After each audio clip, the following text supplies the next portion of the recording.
You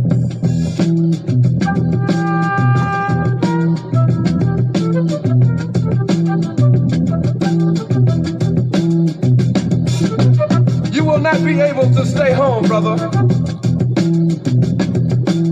You will not be able to plug in, turn on, and cop out. You will not be able to lose yourself on Skag and skip out for beer during commercials because the revolution will not be televised. The revolution will not be televised. The revolution will not be brought to you by Xerox in 4 parts without commercial interruptions. The revolution will not show you pictures of Nixon blowing a bugle and leading a charge by John Mitchell, General Abrams, and Spyro Agnew to eat hog balls confiscated from a Harlem sanctuary. The revolution will not be televised. The revolution will not be brought to you by the Schaefer Award Theater and will not star Natalie Woods and Steve McQueen or Bullwinkle and Julia.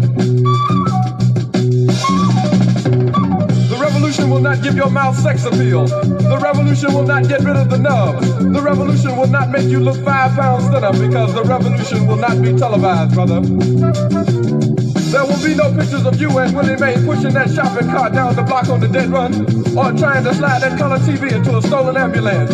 NBC will not be able to predict the winner at 8:32 on report from 29 districts. The revolution will not be televised.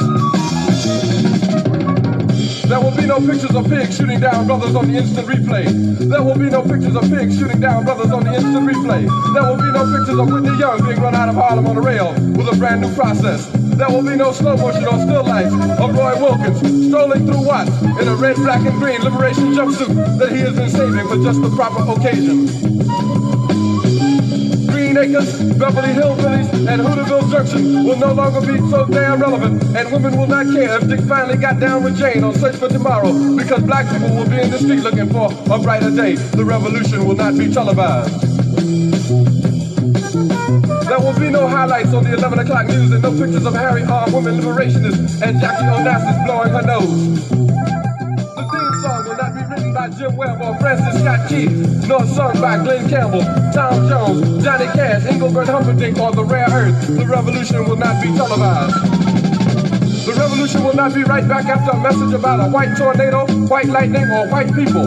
You will not have to worry about a dove in your bedroom, the tiger in your tank, or the giant in your toilet bowl. The revolution will not go better with Coke. The revolution will not fight germs that may cause bad breath. The revolution will put you in the driver's seat. The revolution will not be televised, will not be televised, will not be televised, will not be televised. The revolution will be no rerun, brothers. The revolution will be live.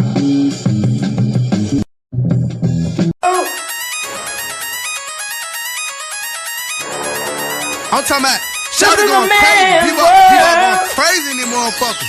Run that shit back, man. But it means nothing. Nothing.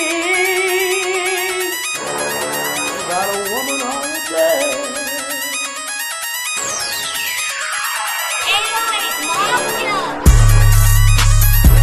Man made the car.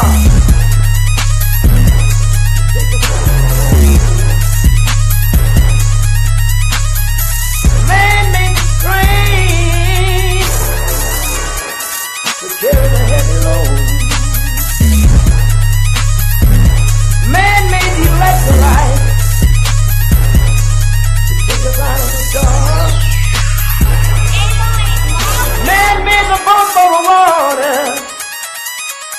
Like the 7 Omega.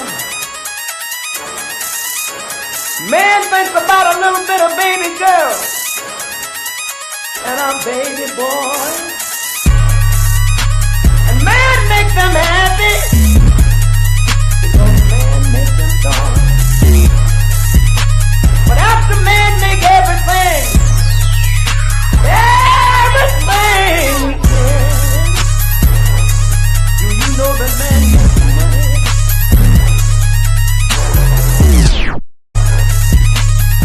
To buy from other men. This is a man's world.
Greetings, Black family, greetings. And thank y'all for tuning into another episode of Shabaka's Black Experience Enhanced.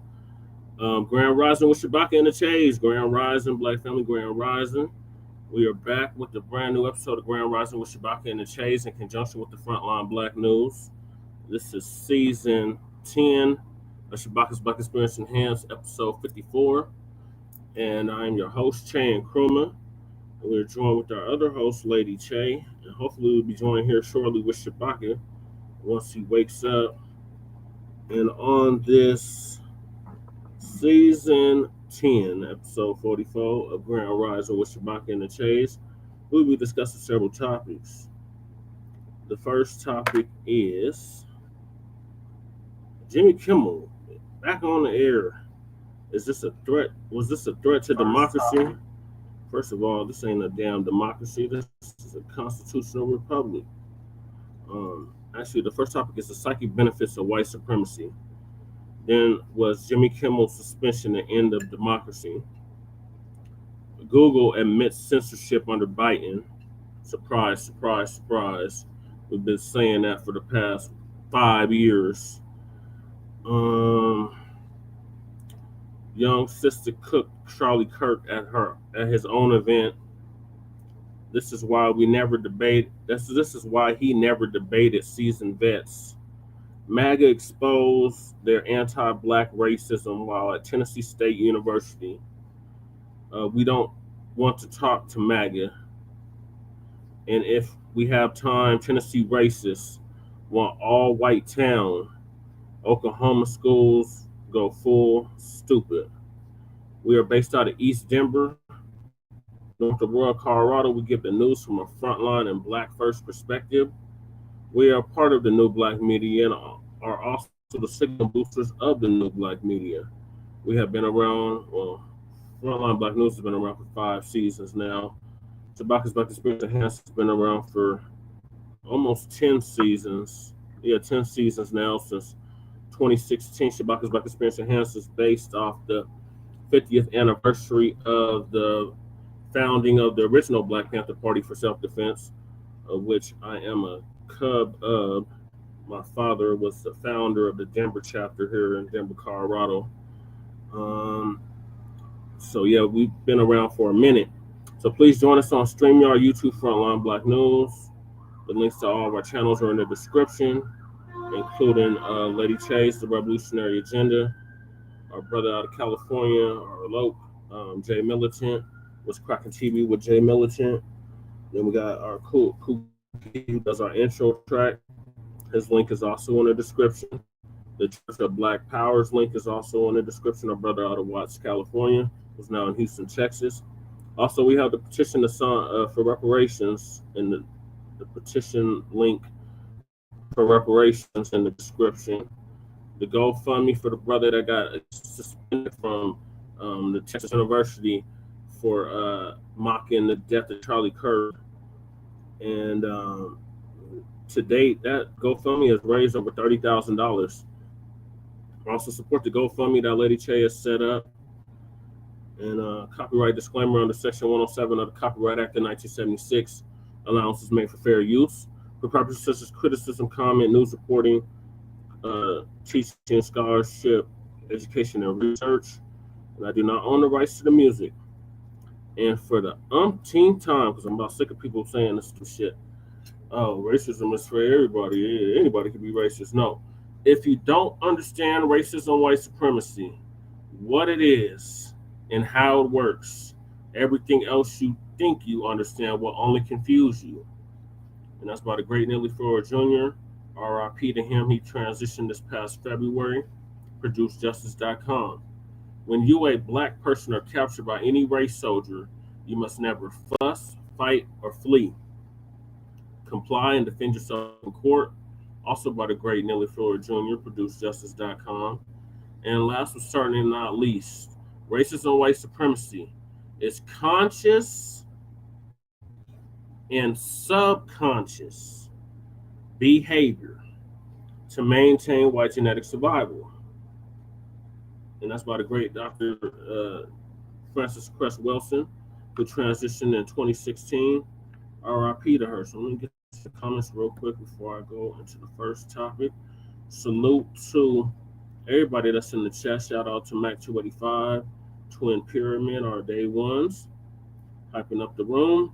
Shout out to Time from the Underrated Darkness. Said morning blessings. Have a productive Friday and great weekend with your families. Be safe and stay consistent and healthy. Thank you, Time. And of course, this is a no tether zone. And FBA combos in the building. Salute to our Detroit brother. What up, though? Then we got Time saying twin. Okay, twin. Okay. Let's see what else we got. Can Donald Trump is something? Donald Trump is trying to take away people's freedom of speech. I've been growing up all my life, and how are you going to tell a comedian that was doing 4 years like Johnny Carson and Mel Griffin? Remember they did the same thing to Arsenio Hall. When he had Farrakhan on, they took him off the air. So, I mean, the dump is the dump. He's very petty. Let's see. Can you imagine Donald Trump telling Ed Sullivan to shut his mouth? No, he wouldn't do that because Ed Sullivan is white and in line with racism and white supremacy. So, of course, he wouldn't have done that. But they would take Arsenio Hall off the air, and that's exactly what they did. He has something to say as Ed Sullivan had the Jackson 5 on his show. Yeah, he did. And other celebrities, he sure did. That's a good point, Time. Let's see. Don't forget Flip Wilson. Yeah, he did have Flip Wilson on the show too. There's a black man that played Gertine, very funny black comedian. Yeah, they had him in a dress. Yeah. Racism looks like Troy. Yes, exactly. Racism looks like Trey Reed. Rest in peace, my brother. No one in America deserves to be hung. What does how Delta, Cleveland, Mississippi rolls? Yeah, Mississippi rolls like that. It's not just restricted to Mississippi. Mississippi has a reputation of that shit, but it's not just Mississippi. But yeah, and shame on the police talking about ain't no foul play. It's definitely foul play. That brother didn't hang himself. Nobody hangs themselves. The new thing is instead of calling them lynchings, they call them suicides. Either suicide by that person or suicide by cop. So we know the game. They're not slick. We see through their madness. But let's see about the psychic effects or psychic benefits of white supremacy. So Professor Blacc Truth's going to give us an update on the psychic benefits of white supremacy. Would you like to say something, Lady Cherry, before I get started? No. Already. It got a little cold. Oh, no. I got this in the wrong order. Let me switch this around. All right, here we go.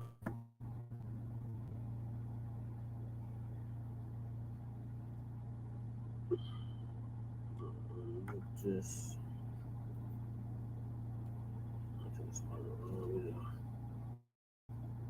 okay, there we go.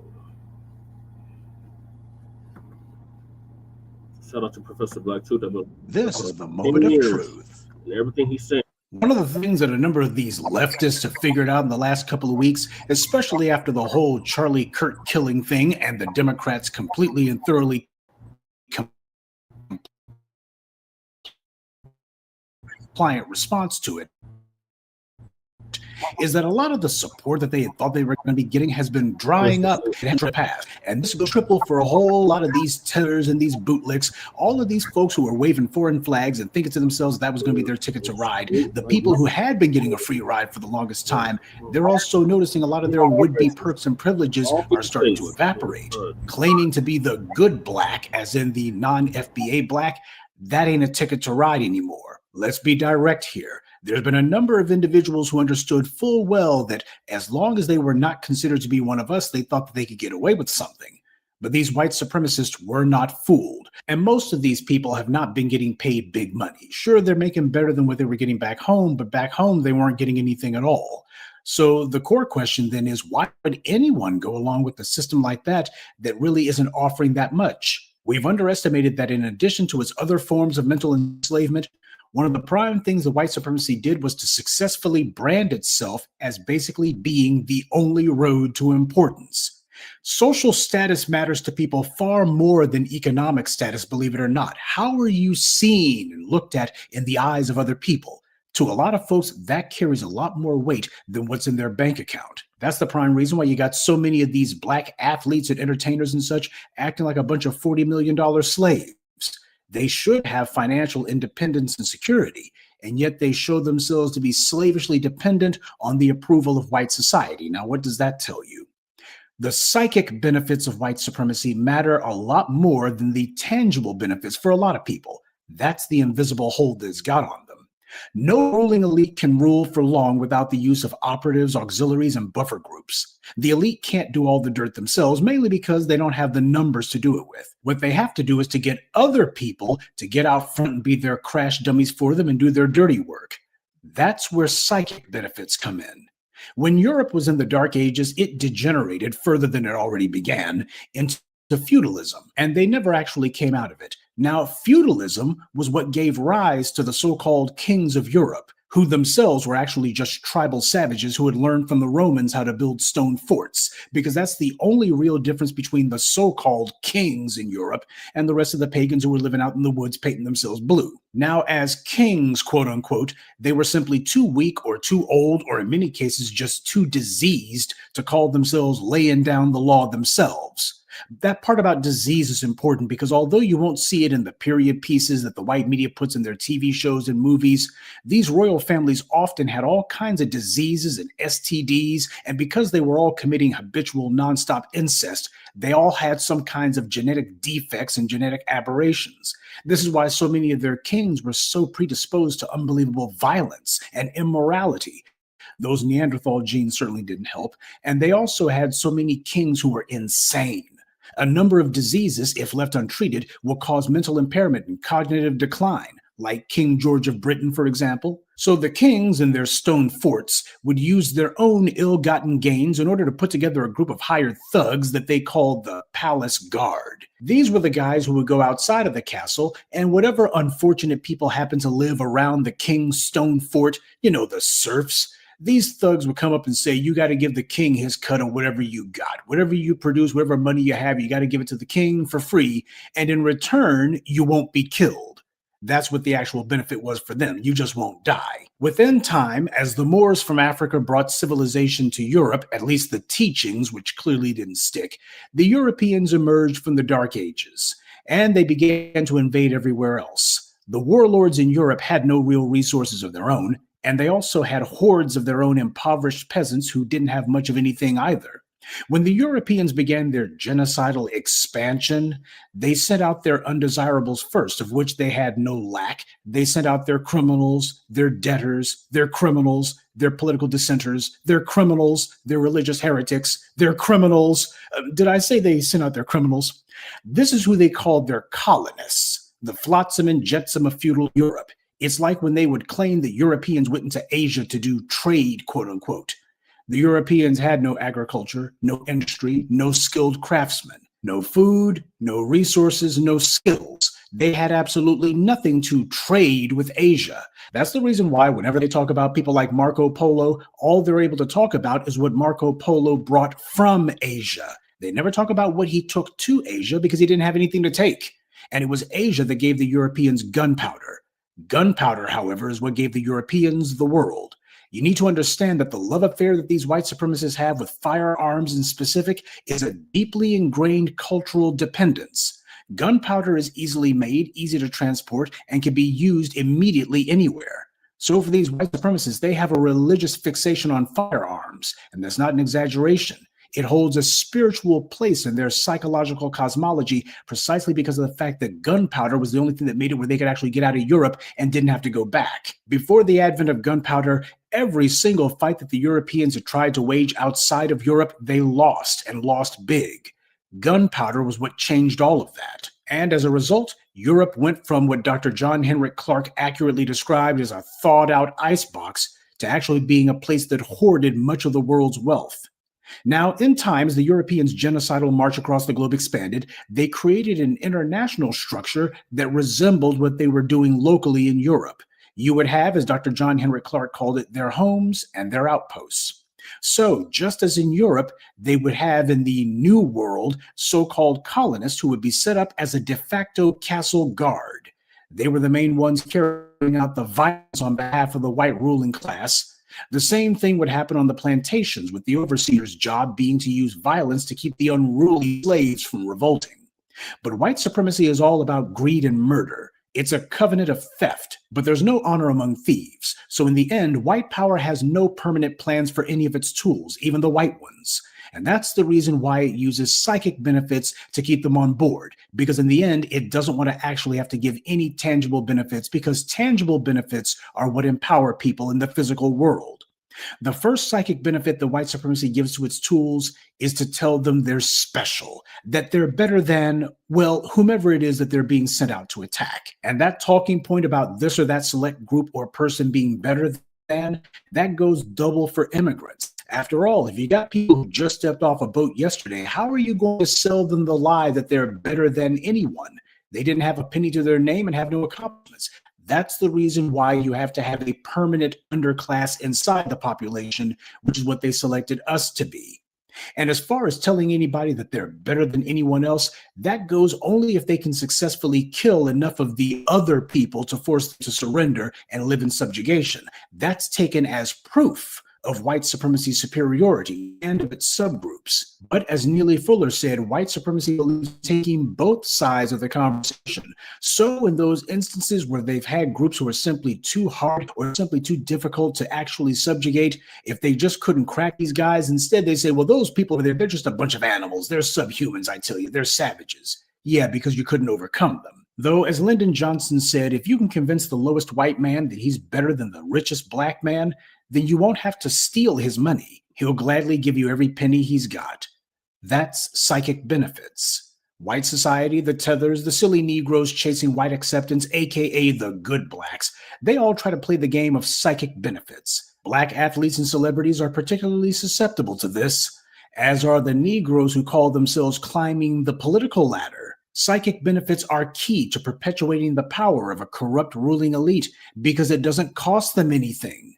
And if the rulers find that people can be bought off with psychological masturbation and you can substitute that for the material benefits that you used to have to give them, then why would you go back to giving them tangible benefits? Why pay for the cow when you can keep milking that heifer for free? But understand something.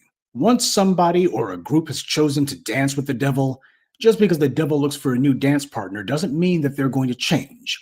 There's been some Negroes who have short memories or tiny brains, and they've already forgotten that people like, say, Candace Owens made a career out of attacking black people full time. And Tucker Carlson has done the same, becoming one of the most shameful yet shameless proponents of killing unarmed black citizens and then killing white people who dare to stand in solidarity with racial justice. Remember, the only reason that Daniel Perry, who intentionally murdered a white BLM activist in Texas, is a free man today is because Tucker Carlson went on his TV show and told the governor of Texas that it would send the right kind of racial message if he pardoned that convicted murderer. And it would show that in Texas, the white right isn't going to let any race soldiers rot in prison if they can do anything about it. Laws be damned. And that reprehensible act is what led to Ben Shapiro trying to one-up Tucker by publicly demanding that Trump pardon Derek Chauvin's federal conviction.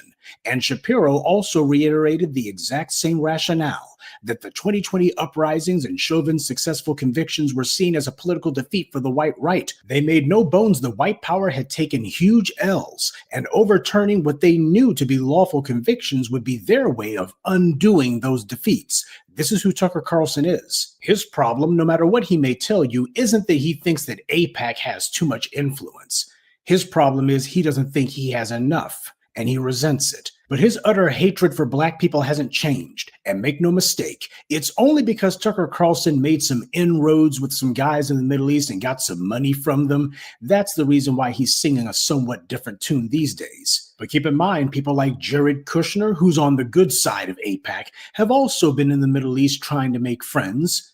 Tucker Carlson's trying to position himself to be a major player in Middle Eastern affairs, particularly financial affairs. That's the reason why he's talking differently. The only reason that you see people like Candace Owens and Tucker Carlson talking differently now is because they recognize that there's a generational shift that's taken place. People like Tucker and Candace and Charlie Kirk came on the scene because they were looking for someone who would pay them to spew their anti-black filth. And unfortunately, under white supremacy, there's plenty of people who would do that. But things are changing, at least as far as where the low-hanging fruit may be located for that kind of hustle. The boomers were very religious, far more religious than any generation after them, and as a result, white evangelicals looked at Israel as adjacent to their white Christian nationalism, and black boomer Christians looked at Israel as adjacent to their dreams of white acceptance. And both the white boomer Christians and the black ones were motivated by the idea that what they were doing on earth would be storing up riches in heaven. People like Netanyahu gladly played on that. That's the reason why both the white and black boomers were all so hot and bothered over Israel, and it made their hearts go pitter-pat.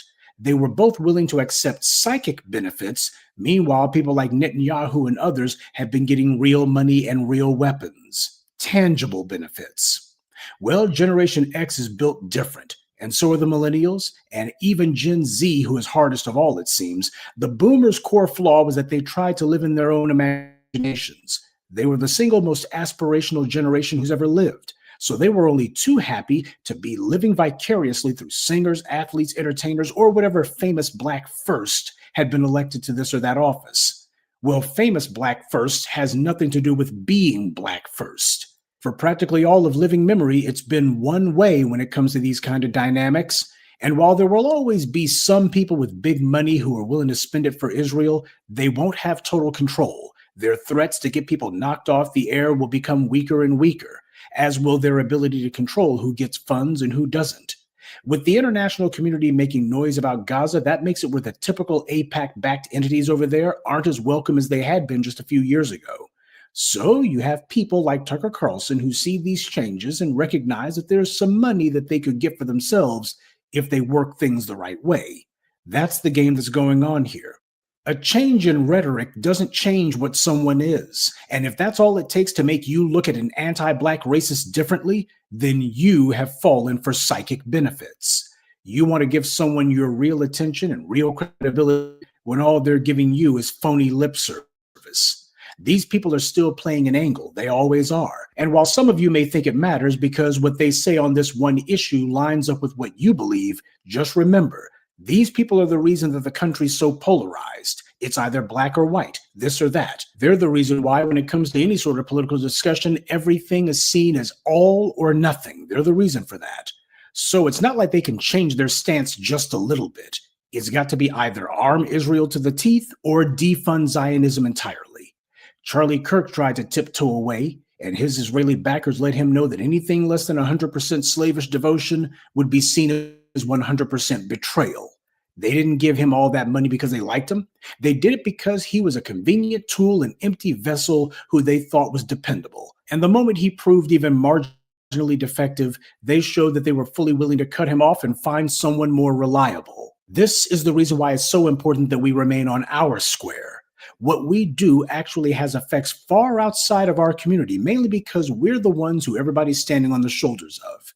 And that being the case, when we decide that we're going to start agitating and we're going to start causing a fuss, that's going to shake everything above us. but we cannot and will not tolerate being on the bottom.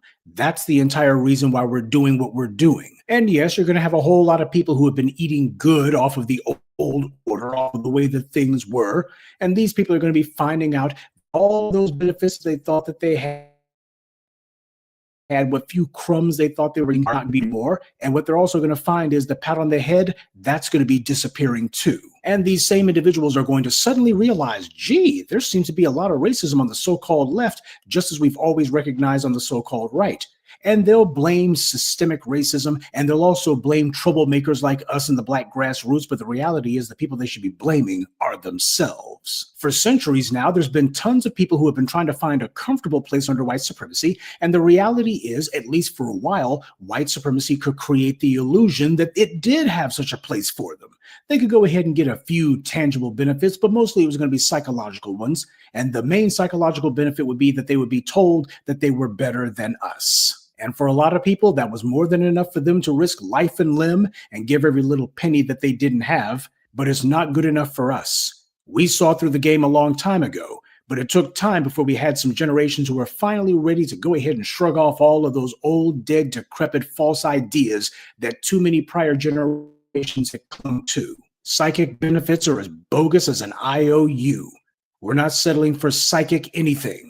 It's going to be tangible, it's going to be real, it's going to be something that we can put in our bank accounts, or it's worthless. We in the Black grassroots have never accepted psychic anything. And now we're to the point where we've got just enough Black folks who are on code. We can show these people like Kamala Harris and others that if you come up to us trying to offer psychic benefits, then the only thing we're going to offer you will be real consequences. Good day. And be one. I'd like to take a moment to mention some of our contributors: Charles Hairston, Richard Mitchell, Jack Smith, Charles Thompson, and Greg Kimmel. Salute to them and thank you to everyone for listening, liking, and sharing this message. Black empowerment only exists because of you.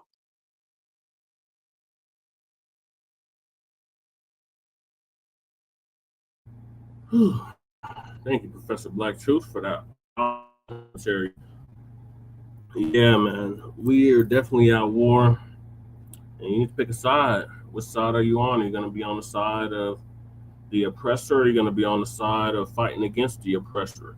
We have chosen to be on the side of fighting against the oppressive system of racism and white supremacy, which controls all 9 areas of human activity, which is economics, education, entertainment, labor, law, politics, sex, war, and religion. Some say health and nutrition. So it masks itself in all of those 9 areas. So when people be like, oh, I'm a Christian, I'm not racist. No, you can be racist and still be a Christian. Just like you can be Muslim and still be racist. It's like you can still be a Judas or Judeo, whatever Christian, but you can still be a racist. So we're not gonna. We know more passes are given. Like, if you're gonna be an ally, if you're non-Black, and you claim to be an ally of our people or to our people, then you need to be actively working right alongside with us to replace this evil system of racism and white supremacy with a system of justice, which guarantees that nobody's mistreated by the color of their skin, and those who need the most constructive help get it in a constructive manner. So that's what we get. So there's no psychic benefits. There's no benefit to being a part of white supremacy. White supremacy always breaks its tools. So sitting up here trying to coddle white supremacists and stick up for them is not helping people's case when they say they're not racist. Their actions, not speech and action, dictates if you're a racist or not. Not just because you didn't call somebody the N-word or something like that, or you purposely mistreated somebody by the color of their race. There's people that swear up and down they're not racist. They say the most racist shit, and then when they get called on it, they want to get defensive and deflect to something else. No, we're not doing that no more. We're calling a spade a spade. If it looks like a duck, if it quacks like a duck, if it walks like a duck, it's a goddamn duck. And we're not going to be gaslit into thinking otherwise. So that's what I have to say on that. Lady Chan, oh, she's knocked out. Okay, what are your thoughts on what the good professor just laid out for us? Did you hear it? What are your thoughts? I'm not to turn the oxygen off. I can hear you. Can't hear you because the oxygen's on, dude. I'm gonna turn it off briefly. Because I can't hear you. Go ahead. I can't breathe. Hold on, baby. Just say what you gotta say and then I'll turn it back on. Well, all I have to say is this. It's 2025 now. You can't working this race and white supremacy. You just have in front of you, then there's nothing wrong with you. And it's so clear. You know? So, you can't be like, you gotta downread. You see the lines, you get away with that. Like, there's no passes given. And racist is racist. None of them do it blatantly, out front, in front of everybody. So you should be able to tell right away what's happening. Right. That's all. Okay, thank you, Lady Chase. So moving along, so Shabaka still has not joined us. Was Jimmy Kimmel's suspension the end of democracy? Well, first of all, this is not a damn democracy. It's never been a democracy. They have this idea, this illusion of a democracy or a goal toward working toward democracy, but this is not a democracy. This is a constitutional republic. That's why when you sing the national anthem, there's that verse in there where it says, for the republic for which it stands, one nation under God, indivisible, liberty and justice for all. It doesn't say for the democracy for which it stands. It says for the republic for which it stands. So again, Professor Black Truth going to give us an update on with Jimmy Kimmel's suspension, the end of democracy.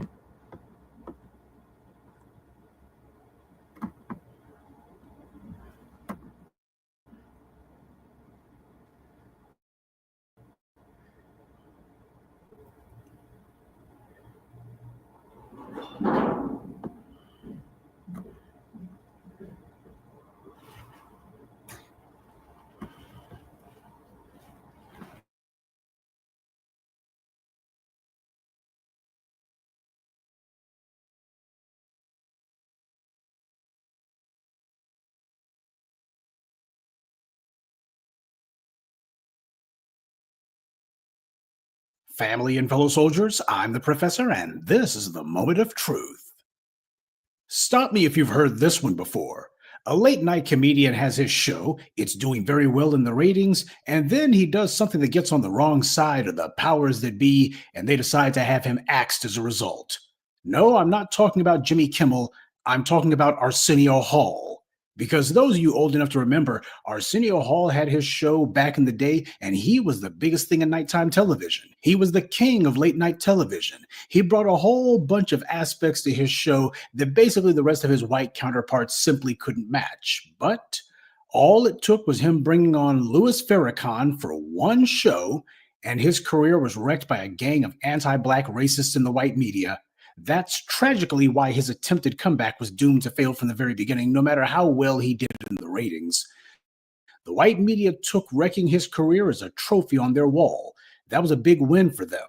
They weren't about to let him undo what they saw as a huge victory for themselves. And keep in mind, all of that with Louis Farrakhan on the Arsenio Hall show was over 30 years ago. Well, if that's what happened to a Black late night host because of one guest who didn't even have anything controversial to say.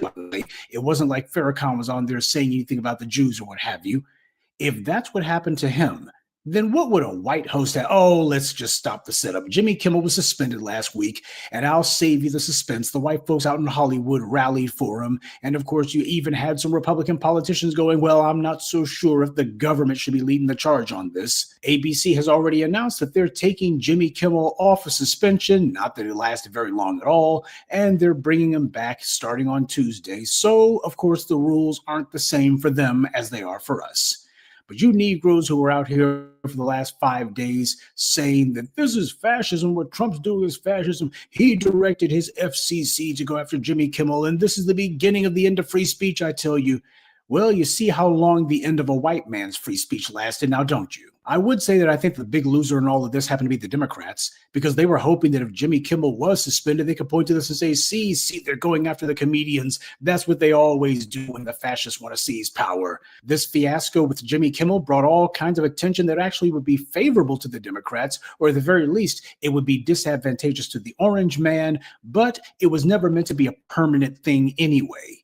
The big lie that the white leftist media was pushing is that all of this was Trump's doing alone. It wasn't. He wasn't alone.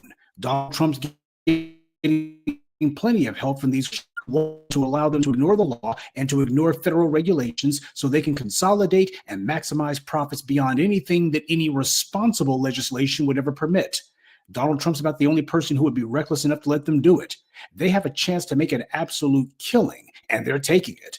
That's what's going on here. That's why they're accommodating Trump across the board. They understand quid pro quo. I mean, it's just amazing in a lunk-headed kind of way. The exact same people who were talking about Me Too and all of the rancid debauchery that was going on with Harvey Weinstein and others, all of the people who occasionally will admit the truth that the media is just a bunch of pirates and scumbags. For a hot minute, they were actually sitting here lauding these guys and going, oh, I can't believe that the media is caving and all this. Come on. These are the exact same people who are yucking it up with Harvey Weinstein and Jeffrey Epstein and the rest of the scumbags. No fascist has ever been able to seize power without the industrial and corporate spheres allying themselves with said fascist.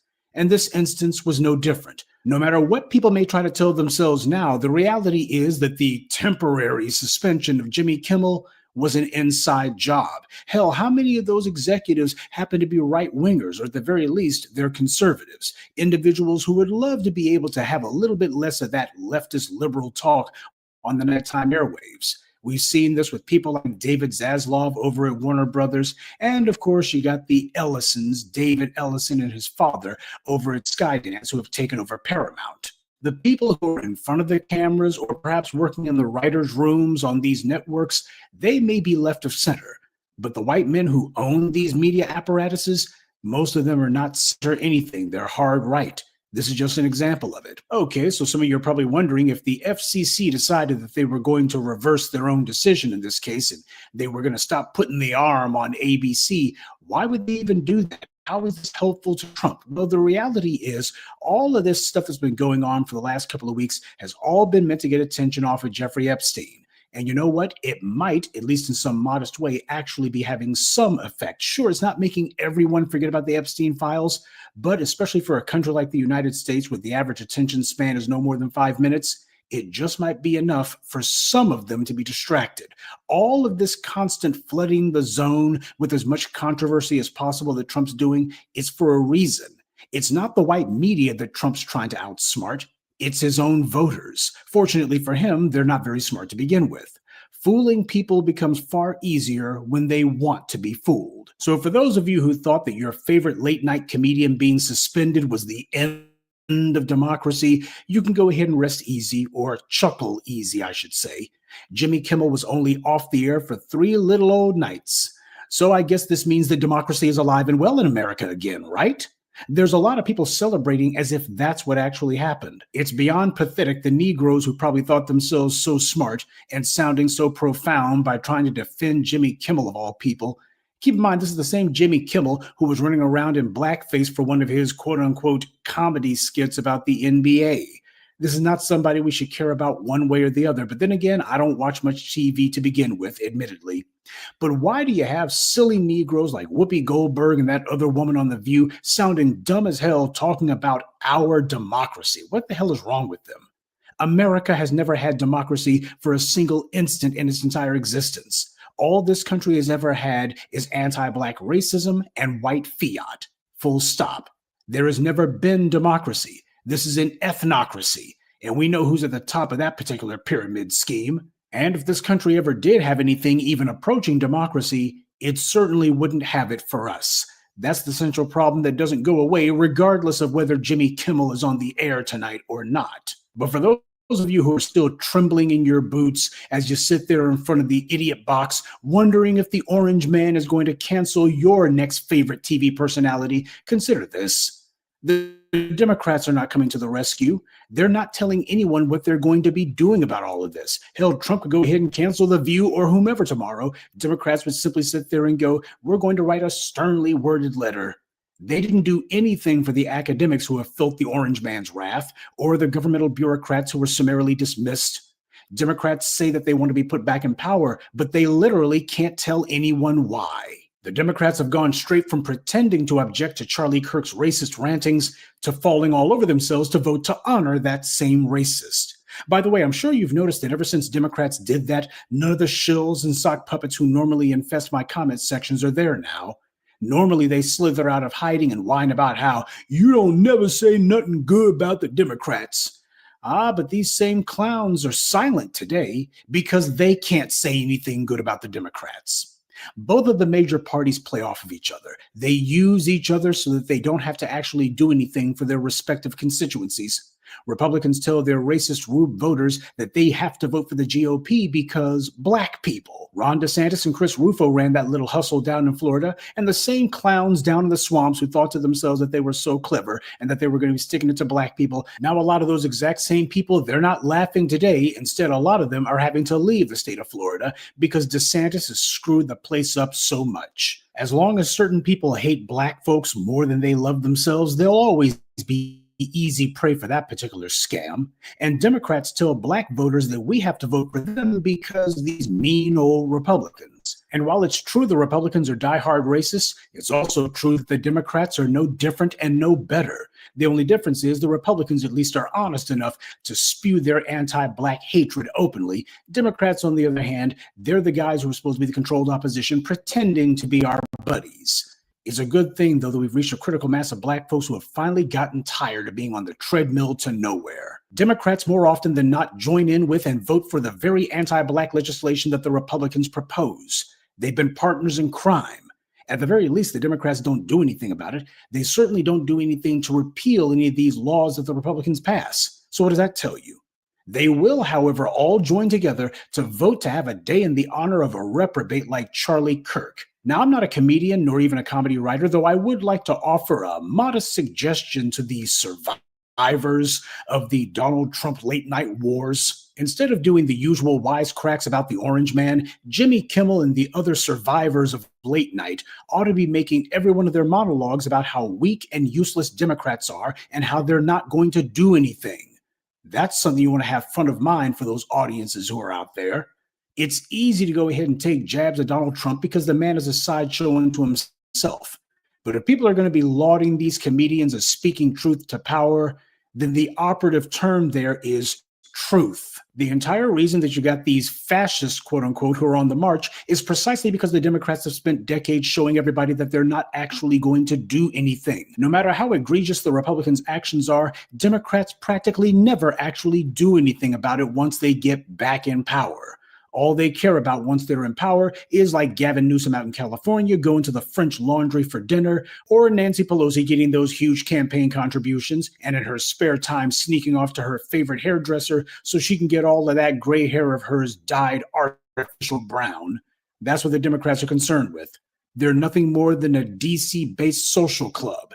And once they get inside the Beltway, as far as they're concerned, it's all about sucking up to established power. It's all about lining their own pockets. It's all about getting theirs. They could care less about what happens to any of their constituents, much less about people on late night. It's all a political game to them.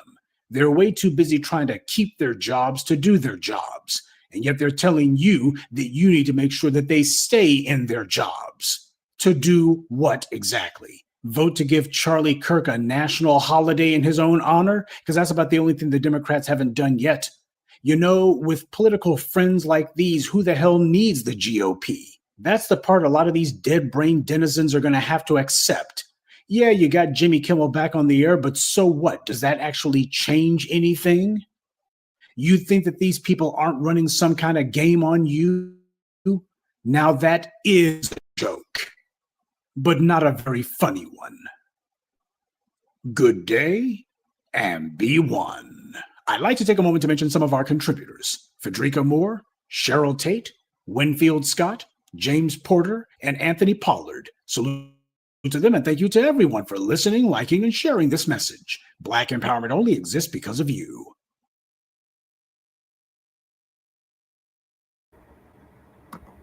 That's right, Professor Black True. Couldn't have said it better myself. Both of these parties don't mean that black people no good. They're both two sides of the same wicked pigeon bird of racism and white supremacy. And they both need to fall. We've been saying since our inception of this show, Front Line Blacc News and Shabaka's Black Experience Enhanced, both parties need to collapse. Neither one of them mean us no good. So why should we even sit up here voting for either one of them? They've made it both clear that they're all on team racism, white supremacy. And the Democrats, they have no leg to stand on whatsoever, especially with them voting in favor of that racist white supremacists getting a Remembrance Day on the same day, ironically, of George Floyd's birthday. They couldn't do nothing for George Floyd. They couldn't do nothing for his family. They couldn't do nothing for the policing act that they kept promoting, talking about, oh, we're going to pass a George Floyd policing act. Yeah, that never happened. Kamala, Make 'em Holler, was sitting up there talking about Tyree Nichols' funeral. Oh, I'm going to make Joe Biden and Sleepy Jim Crow Biden and Congress sign the George Floyd Policing Act into law. That never happened. So why should we even vote for you Democrats? The Democrats is on the same side as the Republicans. So we have no love, no respect for none of you. This is why we've been independent. I've been an independent for over 10 years, and I'm going to remain that way. And I'm going to hold my vote until something tangible is offered to, specifically, foundational Black Americans. If nothing is offered, such as reparations, then I'm not voting, period. It's tangibles 2025 all the way to 2100. They thought we was playing. They thought, oh, we wasn't going to be consistent, that we was just going to let up. Like, no. We're still on our damn tangibles, like Twin said, tangibles 2025 to 2100. So if the Republicans ain't offering us nothing, they're not getting our vote. If the Democrats ain't offering us nothing, they're not getting our vote. If the Independents ain't offering us nothing, the Green Party, Working Families Party, my party, the Unity Party, Freedom Party, any of these parties, if they're not offering us nothing specifically, then they're not getting our vote. It's just as plain and simple as that. And I got tired of complaining about the shit, so I decided to throw my hat in the ring. I ran for city council at large in my city of Denver. I ran for mayor of my city, and I ran for House District in the state of Colorado for House District 8, which is the district that I lived in. So, and I had tangibles on the table. Nobody wanted to hear it. The black people out here, they was not trying to hear it because they still on that Democrat vote blue no matter who nonsense. Oh, we'll vote for you if you have a D by your name. But if you're not down with the Democratic Party, then we're not going to vote for you. The Democratic Party is not down for us. They use us for our numerical value, and then they abandon us in our time of need. Just like the great Dr. Francis Cress Wilson, Dr. Claude Anderson said. So we're on to the malign neglect. We see through the tricks. We see through the games, and we're not going for it no more. And more of us is waking up each and every day, Democrats. And just because we don't support the Democrats, don't mean that we support the Republicans. Republicans ain't offering us nothing either. So they're not getting our vote. That's it. The Independents ain't offering us nothing. They're not getting our vote. Green Party damn sure ain't offering us nothing. They'll put reparations on their platform. But then when you get down to it, they're not even in support of reparations. They don't even have a dollar amount listed for what they believe we're owed. So no. And they're not coming with tangible policy, specifically lineage-based policy, reparations, anti-Black hate crime bill, land grants, tangible policy specifically for us. Then we're not going to waste our time with it. We just going to vote the couch like FBA Combo said. And I think the Democrats going to have to lose about another 2 election cycles before they get it through their thick donkey skulls that their base, which is Black Americans, is not going for it.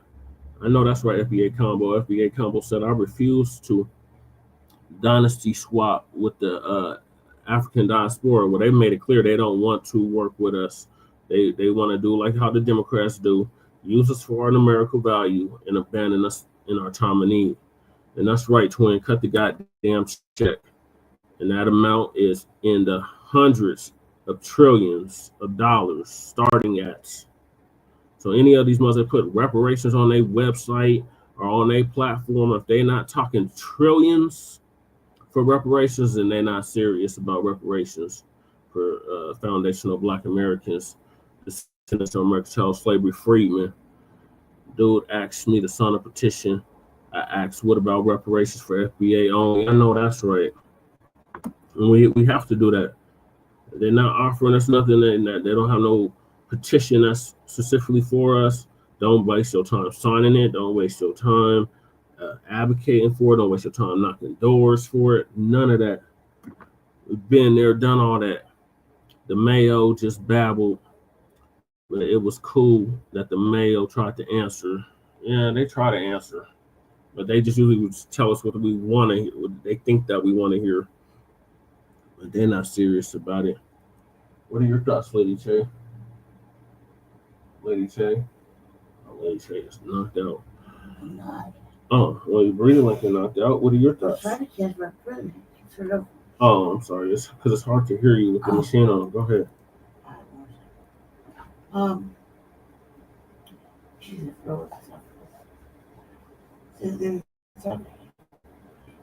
Jimmy Kimmel being back on the air. Yeah. I didn't really give a damn about Jimmy Kimmel. I was kind of concerned though that why was he off the air and he put back on the air? Like, wasn't that they didn't do anybody else? That's what I was kind of wondering about. Because he made a joke. I know why he made the joke, like in that part. So, but nobody else kept put back on. Nobody else got taken off, you mean? Yes, there we go. Another comedian got taken off like 2 weeks before that. Get to be returned.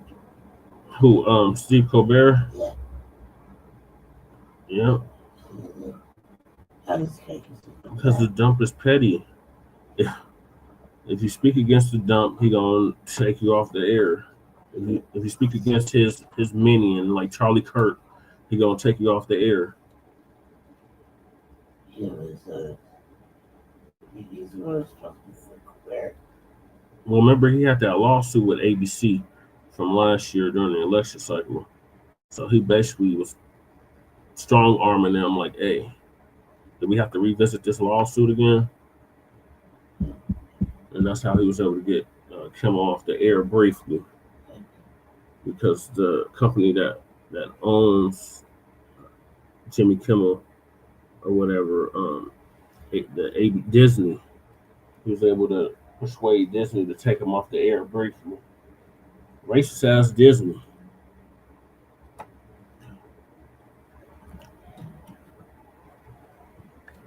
All right, so moving along to a topic that we've been talking about for at least 5 years now is the censorship that Google has been allowing. So under the scandemic, plandemic, they were really censoring us. Anybody that spoke against the jabby jab was getting censored, kicked off of YouTube and other platforms. So now Google finally admits to the citizenship under Biden, even though they kept denying it the whole time Biden was in office. So Brother Dewan B is going to give us an update on that.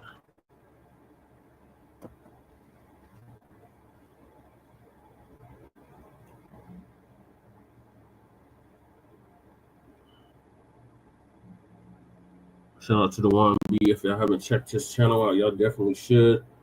That brother is a wealth of knowledge.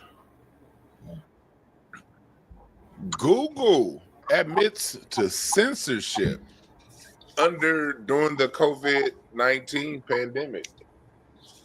Us content creators, we were telling everybody that they were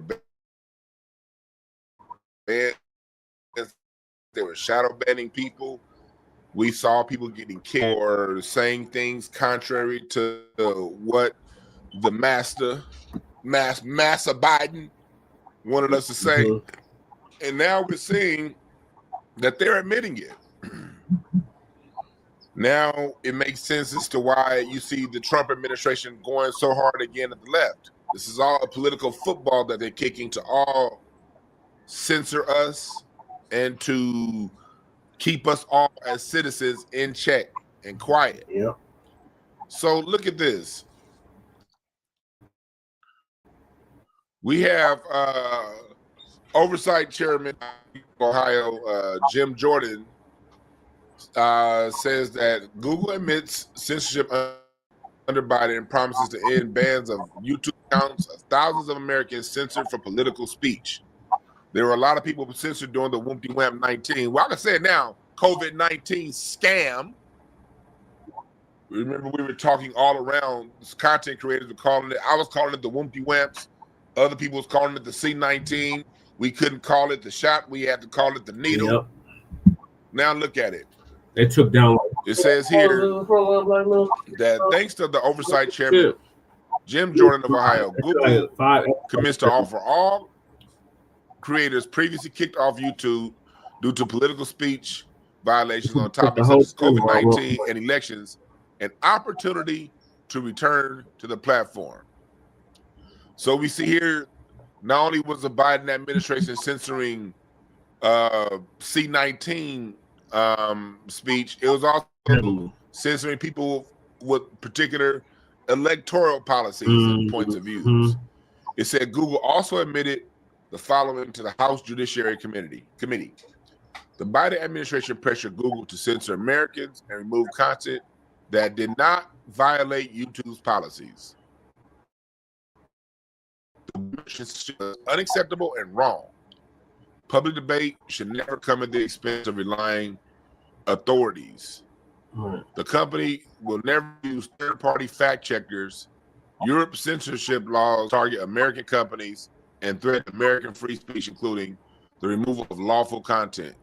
So here they're already talking about how it was European-style censorship laws. And you know, in Europe, they really do censor them like a motherfucker. So we're just getting that dirty-ass European censorship over here in America. It's the reason we had the Revolutionary War, Jack, because this is America. We don't take that European shit. We got to talk over here. Right. First Amendment like a mother. This is an email to Jim Jordan.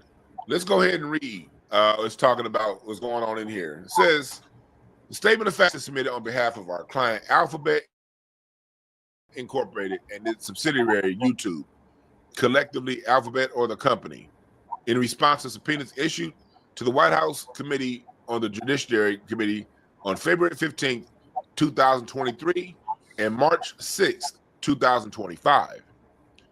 Throughout the committee's investigation, Alphabet provided responsive information to the committee to fulfill its oversight responsibilities, producing internal records and providing extensive testimony, including more than 40 sets of responsive documents and the voluntary participation of 20 executives in transcribed interviews.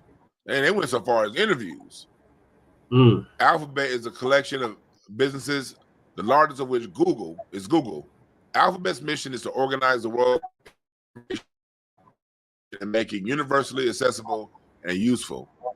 I don't believe that about Alphabet is committed to build helpful products for everything and the country they need to increase their knowledge. This is the bullshit where they're over here huffing and puffing and fluffing and puffing. And it's talking about here how the committee in its investigation, the company appreciates the accountability of the House Judiciary Committee led by Jim Jordan and its critical role in advancing the core of American value of freedom of speech. The company has a commitment to freedom of expression. This commitment is unwavering and will not bend to political pressure. You already did. But anyway, transparency regarding government interactions with private platforms is essential for fostering public trust and upholding principles free expression. The committee's investigation brought to light new information and enhance public understanding and respect. See, free speech isn't something that you get. You got to constantly fight for it. You don't. People always come into America and say, "Oh, look at what Americans get this, Americans get that." No, Americans are constantly fighting for it. There's never a time that Americans just allow the government to do things without fighting back. This particular congressman did this because his constituents pressured him to. And we as citizens are always, as American citizens, it's our job and our duty to push back when it's free speech. You know what I mean? We see what's going on right now with Jimmy Kimmel. And Jimmy Kimmel getting put back on TV, but Sinclair Group, the people who control the distribution of 20% of ABC's affiliates, are saying they're not going to play Jimmy Kimmel still. So we're going to watch how that turns out. It says the Biden administration and Alphabet. The COVID-19 pandemic was an unprecedented time in which online platforms had to reach decisions about how to best balance freedom of expression with responsibility, including responsibility with respect to the moderation of user-generated content that could result in real. And we all said it, man, like we ain't hurt nobody, but they got that propaganda line to us saying, you won't get the C-19 virus because if you don't take it, we won't get herd immunity. Yeah, dumbass saying that shit. They're telling us that stupid. Look at you. Look at you. Looking like a bunch of damn fools now. Senior Biden administration officials, including White House officials, conducted repeated and sustained outreach to Alphabet and pressed the company regarding certain user-generated content related to the COVID-19 pandemic that did not violate its policies. While the company continued to develop and enforce its policies independently, Biden administration officials continued to press the company to remove non-volatile user generation content. As online platforms, including Alphabet, grappled with these decisions, the administration officials, including President Biden, created a political atmosphere that sought to influence the action of platforms based on their concerns regarding misinformation. The virus, that word misinformation was bullshit. Bullshit. Yep. And now we seeing it was. It is unacceptable and wrong when any government, including the Biden administration, attempts to dictate how the company moderates content, and the company has consistently fought against those efforts on First Amendment grounds. It says no matter the political atmosphere, YouTube will continue to enable free expression on its platform. We'll see, because now they over here trying to get us for talking about Charlie Kirk, and they're trying to censor us for that. So we'll see how well they do, because usually when one side is accusing the other of doing something, that side that's making the accusations is doing the same thing too, just on different grounds. Yep. So it says the political debate and discussions are in the public interest, which is why YouTube expanded its approach to educational, documentary, scientific, and artistic content on the platform. In contrast, the other large platforms, YouTube has not operated a fact-checking program that identifies the company's fact-checking partners to produce content to support moderation. YouTube has not and will not empower fact-checkers to take action on or label content across the company's services. YouTube also began offering a feature on YouTube beginning in June 2024 that allows users to add notes to provide relevant, timely, understandable context on videos. The pilot is available in most US and English, and YouTube continues to collect feedback on the feature. YouTube also features an extensive comment section where viewers can comment to share their views on content posted by content creators. The open market. The company terminated channels for repeatedly violating its community guidelines on elections integrity content through 2023 and COVID-19 content through 2024. Today, YouTube's community guidelines allow for a wider range of content regarding COVID-19 and elections integrity. Reflecting the company's commitment to free expression, YouTube will provide an opportunity for all creators to rejoin the platform if the company terminated their channel for repeated violations of COVID-19 and elections integrity. YouTube values conservative voices on its platform and recognizes these creators have extensive reach to play an important role in civic discourse. The company recognizes these creators are among those shaping today's online consumption, landing much-watched interviews, giving viewers a chance to hear directly from politicians, celebrities, business leaders, and more. The committee has taken important investigative steps to highlight that onerous obligation under laws such as Digital Service Act and Digital Markets Act may stifle innovation and restrict access to information. These laws place disproportionate regulatory burden on American companies, and the company has long expressed its concern about the risk of the DSA may pose to freedom of expression within and outside of the European Union. Depending on how certain provisions may be enforced, DSA could be interpreted in such a way to require Alphabet and other providers of intermediary services to remove lawful content, jeopardizing the company's ability to develop and enforce global policies that support rights to free expression and access to information. The DSA may open avenues for substantive regulation of lawful speech, including through risk mitigation, the use of codes of conduct and crisis protocols, and out-of-court dispute settlement mechanisms. Alphabet remains mindful that these risks continue to be vigilant in its defense of these rights. So we see now people like Riza Islam, they were trying to call him Disinformation Dozen, and Kennedy, who's now in the White House administration, and so many people who were deleted off social media for speaking up. See, this is why we speak up as Americans. We don't just take what they give us, we fight back. That's what makes us uniquely American.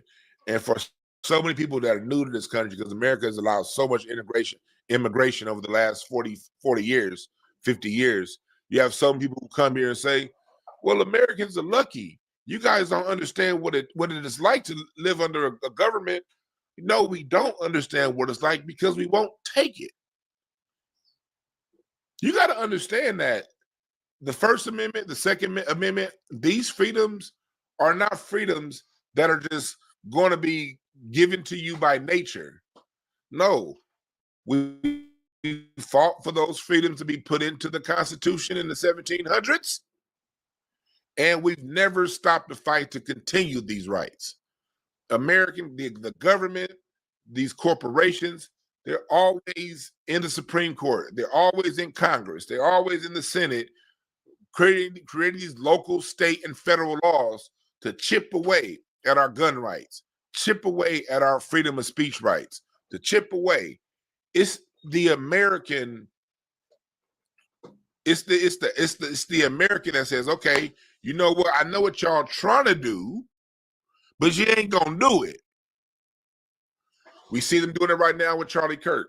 They're trying to make it like, we're seeing all these people get fired for saying what they had to say about that thug degenerate. You know what I mean? And people who have something to say against it are being censored. Now, by the same administration that was mad that people were getting censored over the C-19 virus. Well, I can say it right now, COVID-19. Understand this. The Republicans, the Democrats, they play political football with our freedoms. Yeah. And their job is to keep throwing it, to toss it to the other side and shortening the distance. Each time they punt it to the other side, the punt is a little bit shorter. Yep. Every time they punt it back, it gets a little bit shorter, because each time something got chipped away and taken away, to eventually they want to get us to the point where we have nothing. Yep.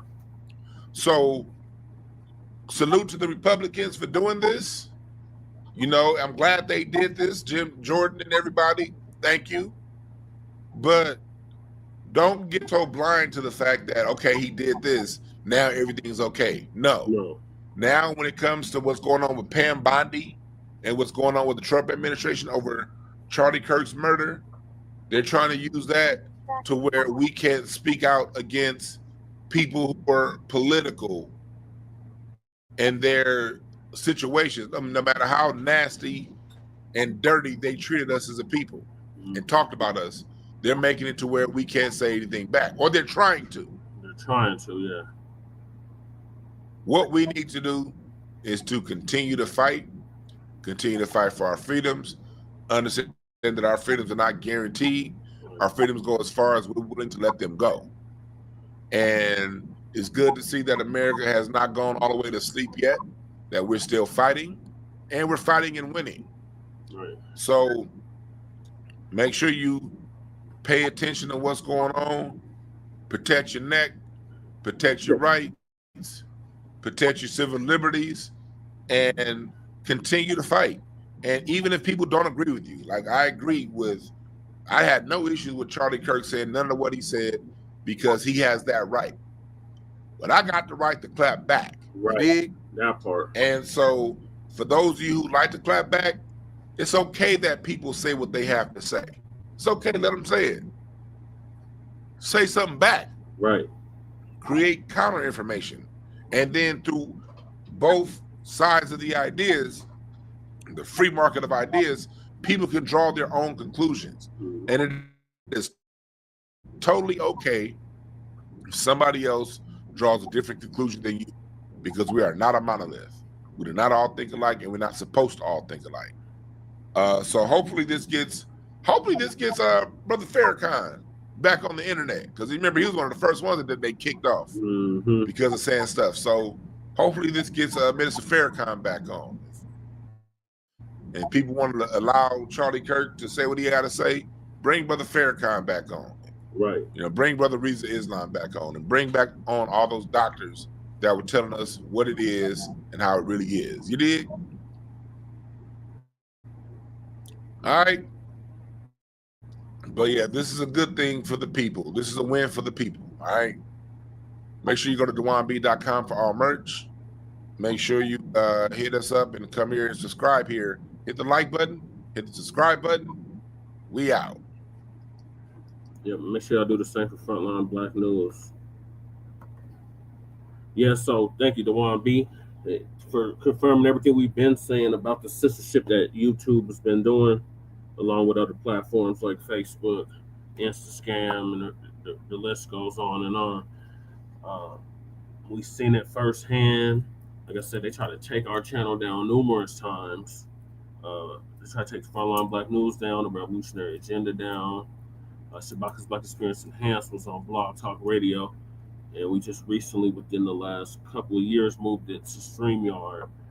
And Blog Talk Radio was acting stupid too before they went down after, what was it, Pandora bought them out. So the censorship is real. And we're not going to stop telling the truth just because they don't like this truth that we have to give. So we're going to keep speaking the truth. We don't care who don't like it. And like he said, we have every right to clap back against the Charlie Kirks in his ilk that think like that and have those racist white supremacy views and ideologies. We have every right as victims of racism and white supremacy. That's our VGQ, is to clap back at these mugs. So every chance we get, we're going to keep exposing you, and we don't care how you feel about it. And that's for that jabby jab. We warned y'all that it was no good. But no, we were told that we was disinformation agents, and we were spreading disinformation and misinformation. And even back then, we called it out as the bullshit that it was.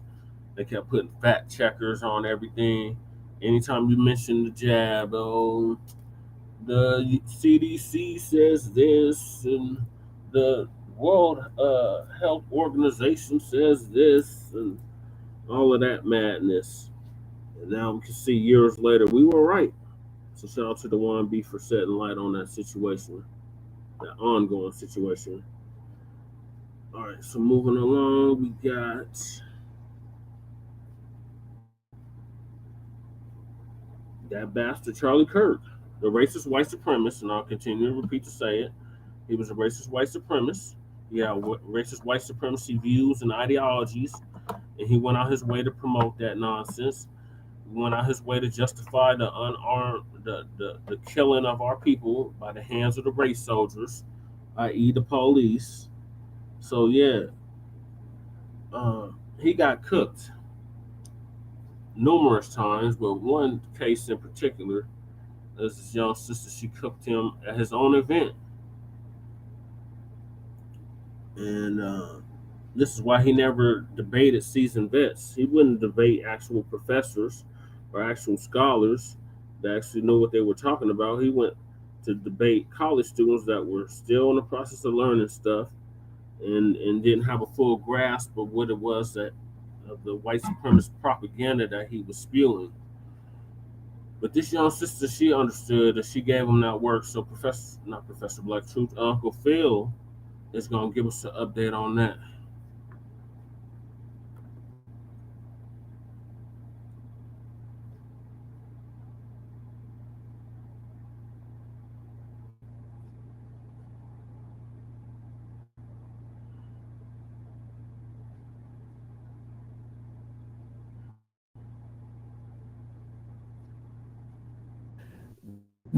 Now I understand why we never seen Charlie Kirk, MAGA's new messiah.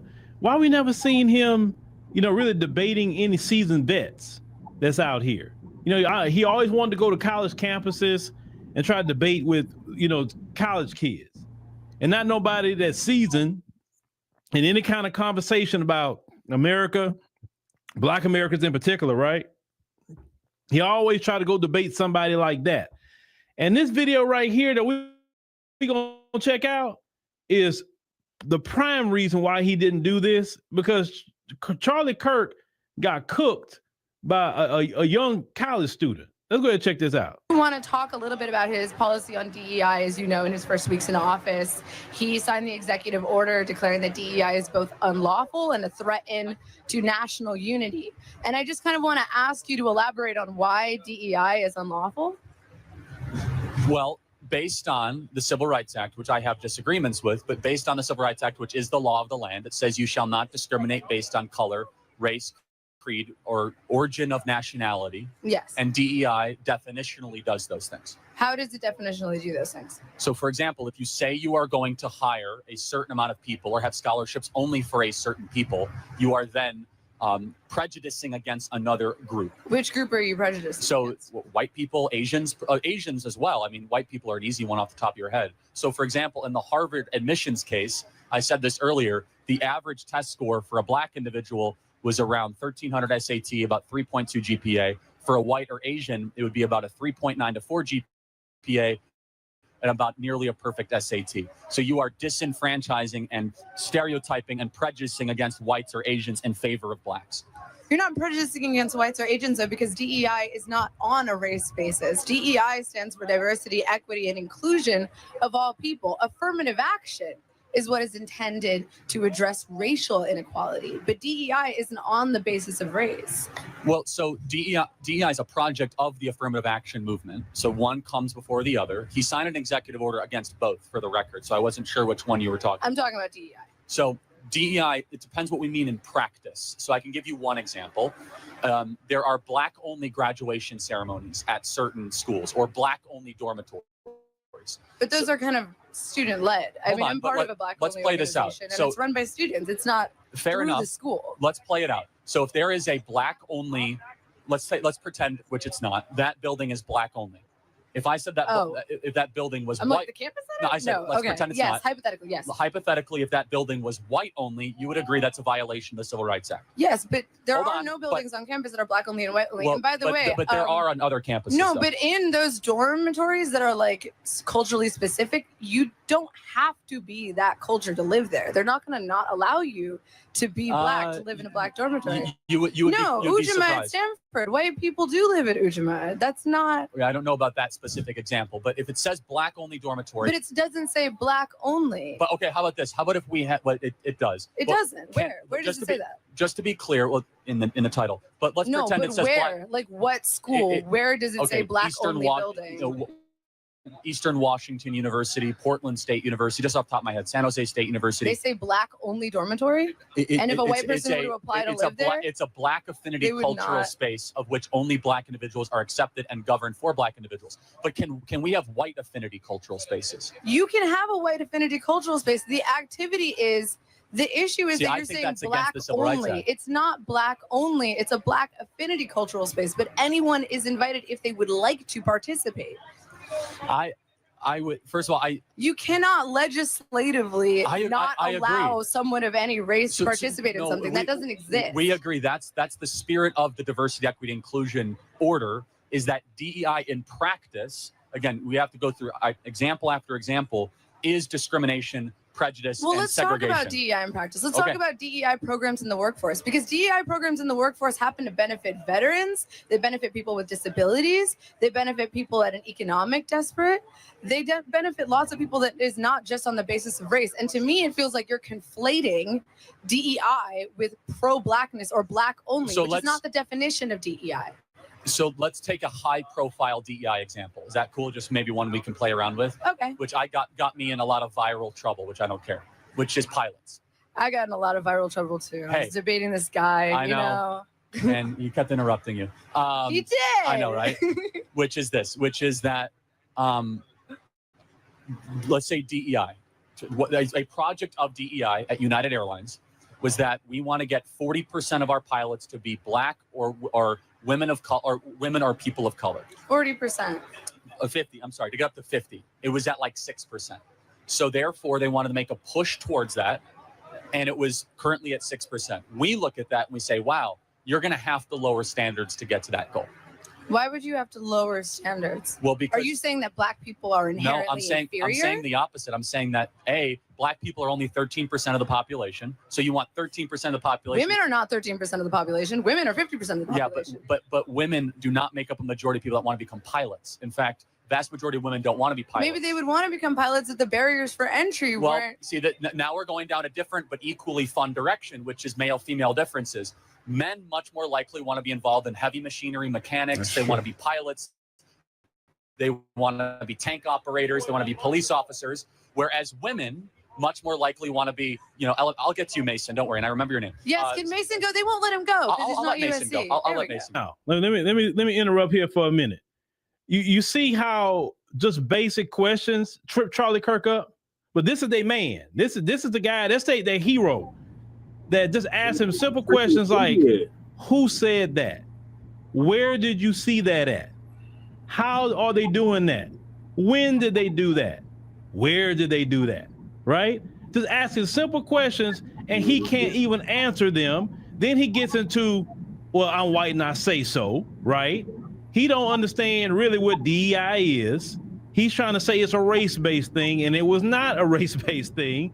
But they want to say, oh, DEI, black people and DEI, whatever, right? When we have done the research, and white women benefited off of DEI way more than black people.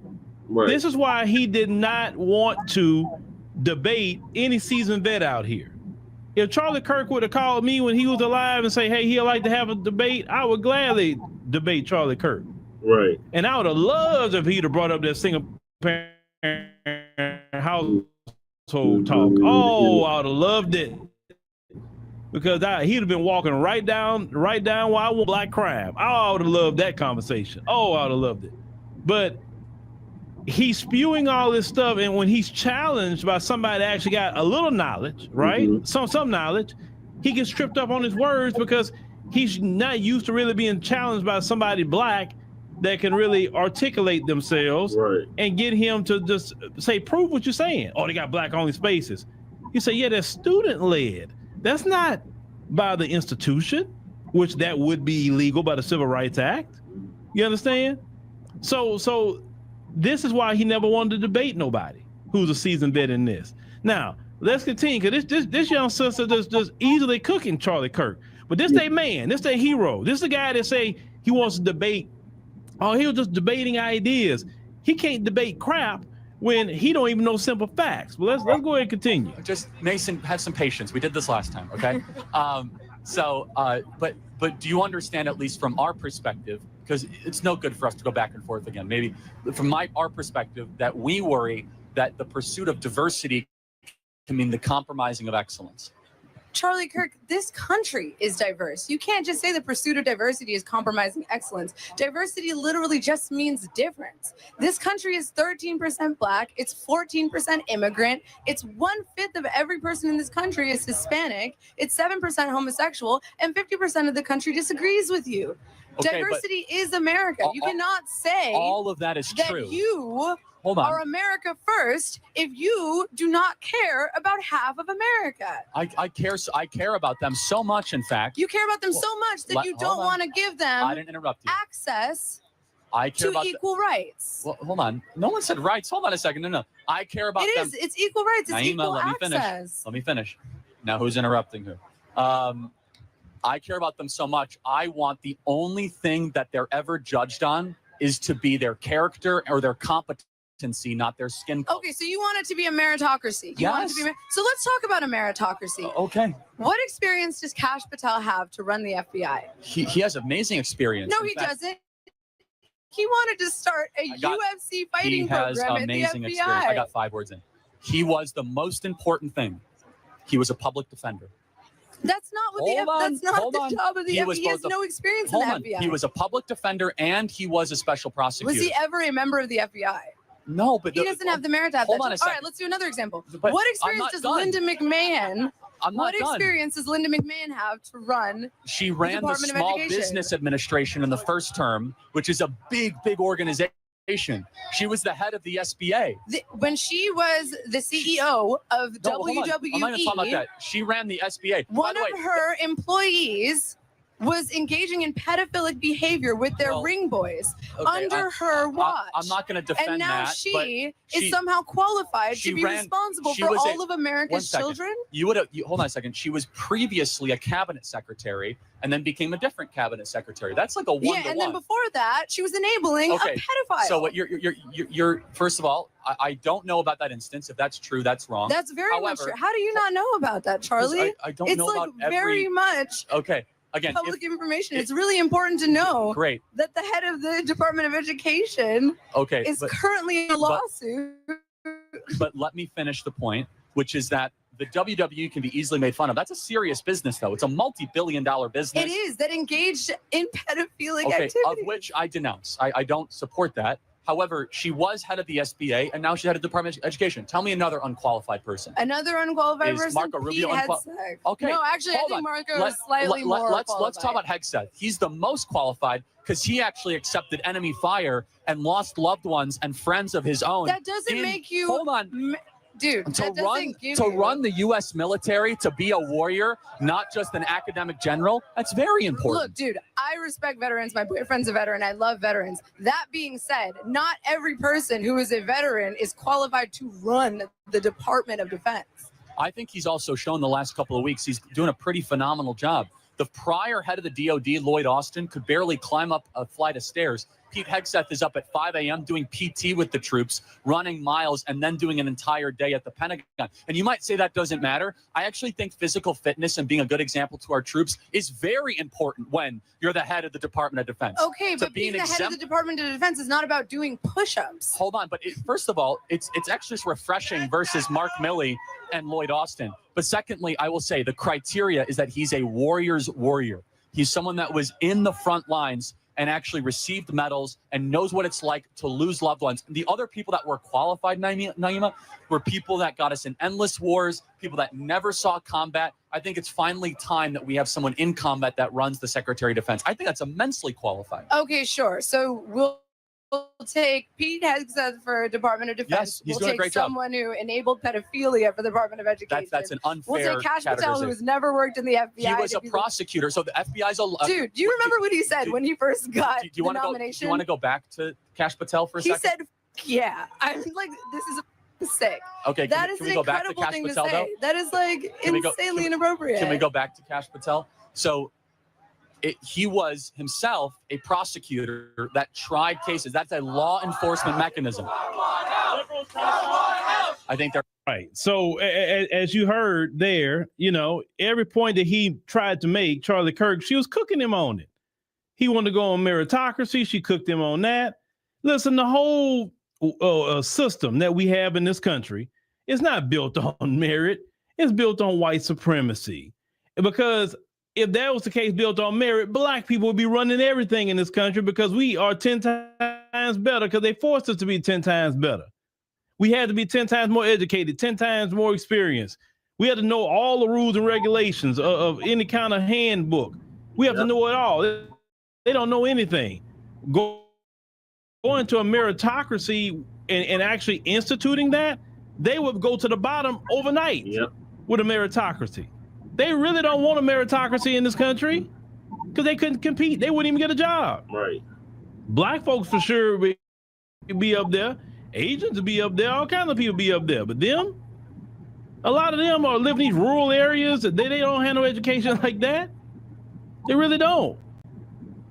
Now, this is their man though, Charlie Kirk. This is the guy that they looked at as a hero. Mm-hmm. That's their hero.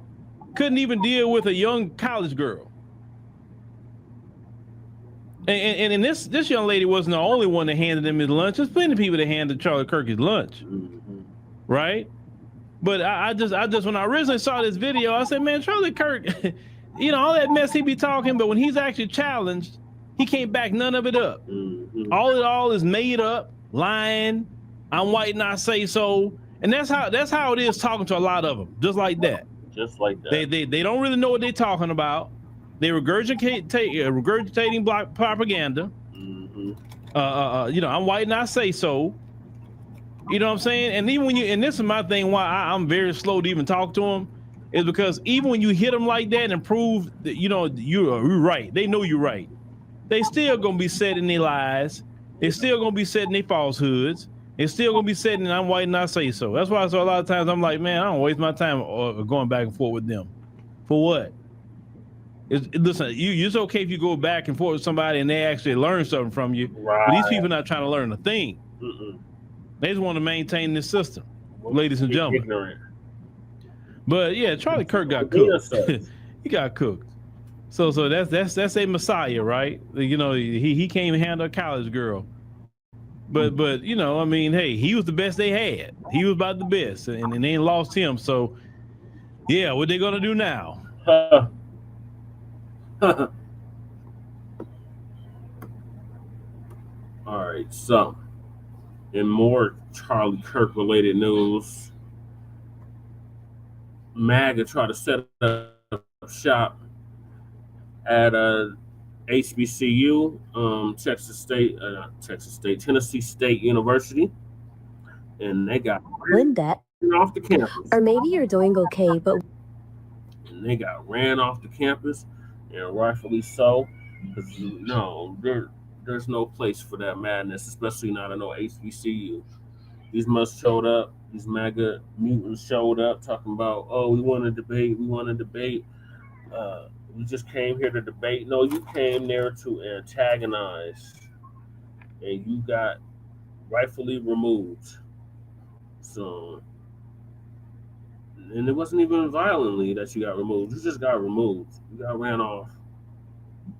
So they're trying to say, oh, this is a violation of free speech, and they had every right to be on the campus, and all these white supremacist lies.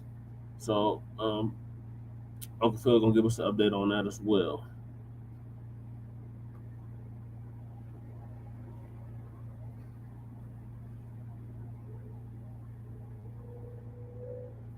With MAGA showing up at Tennessee State University, there's another vantage point of the video that we want to show y'all where, you know, MAGA exposed themselves in their own video. So we want to get to that tonight. I did see them trying to propagandize, and I'm not going to even show the propaganda because it's at this point it was expected for them to try to play some propaganda. So we don't need to give MAGA propaganda against our people a platform. platform for sure, because this is our platform to talk about what we talk about. Definitely want to thank all the people that has recently joined us on the African Diaspora News Channel app. Definitely give y'all a hand clap for that. You're helping us build an independent platform that's outside of this one, right? Now, we got certain benchmarks. We got first benchmarks to get to 5,000 members, right? And so we're not there yet, but hey, I always say if 10 people can join today, like I say, if you get a monthly, that's like supporting us 31 cents a day, right? $9.99. I've seen some people join annual. That's beautiful. How you find it? So, well, how do you find it? You just type in. I've seen when I type in, he doing the same thing over and over and over, and let the white supremacists innovate their white supremacy. See, that's why we stay behind, Vonda. It's because we don't. You haven't even seen what I'm about to do. You don't even know. You're just already against it. That's the problem with us as black people. Stop being against something new. Try new things. Right. I'm telling you, I wouldn't got to where I'm at right now if I wasn't willing to try something new. I promise you. I probably wouldn't be talking to you right now if I were willing to try something new. So try new things. That's how your life don't stay boring and stale, right? Mm-hmm. All right. So let's go ahead on and get into it.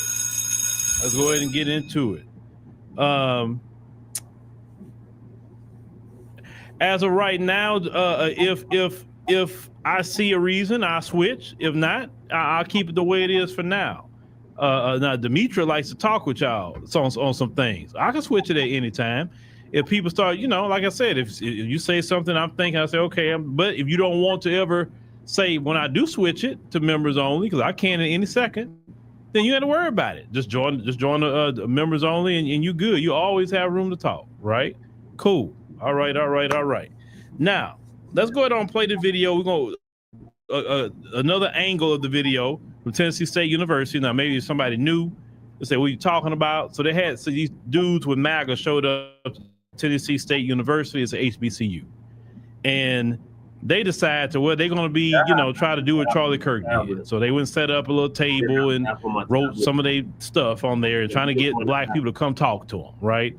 They didn't call the university and say they was going to come out there. They didn't get any kind of permits. They didn't come through any kind of organization at the university. They just say, hey, we're going to show up out there and just set up our tables and chairs, our cameras, and we're just going to do whatever the hell we want to do on this campus. So we don't respect black people. So that's why we're not going to even talk to them to even get on the campus. You understand what I'm saying? So let's go. Let's see. You say I'm on the app, but I'm unable to comment here on YouTube when the chat become members only. Okay. Hold on, Parrish. Parrish, don't worry about it. I just took care of you. So if I switch to members only, Parrish, you good. All right. So let's go ahead on and let's go ahead and look at this, and then we're gonna stop in a certain section. Okay. All right. So we're gonna cue this up. MAGA supporters invaded. That's another one that had air. Let's go here. $1 more. So this is a specific policy enacted by Trump's first administration that has overwhelmingly held for HBCUs. How would that make you?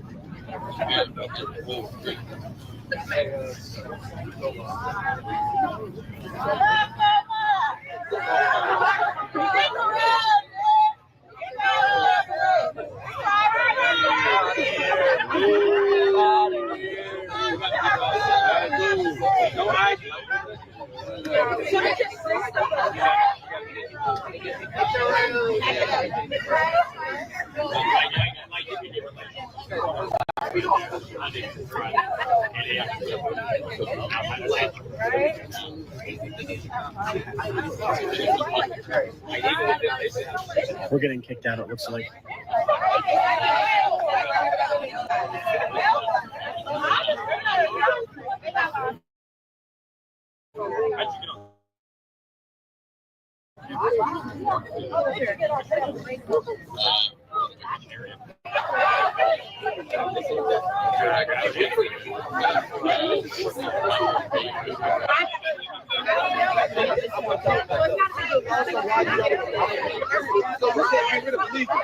Yes.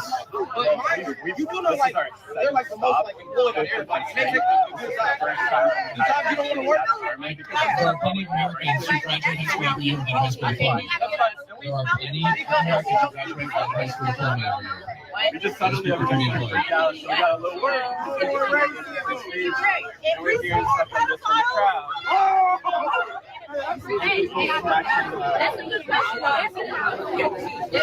We're just having conversations. Besides that, we had. Okay, if nobody wants to talk, they don't have to talk. We're not forcing anyone to talk. We were having a civil discussion with the person who was up here. We've been to lots of schools. We were at Tenn, we went to GS. So all of our stuff basically has been stolen so far, like all of our signs except for, oh, there's another one. There's another one being stolen right there. Yeah. You ain't got no white privilege in that. So basically all of our signs have been stolen so far.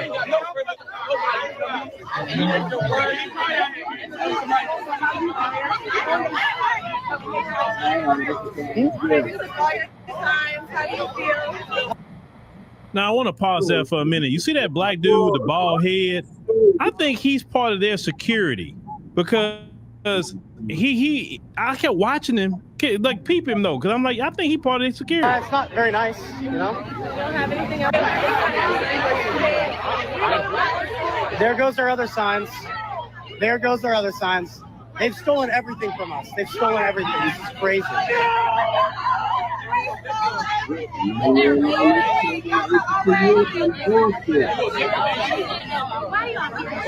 To talk. We wanted to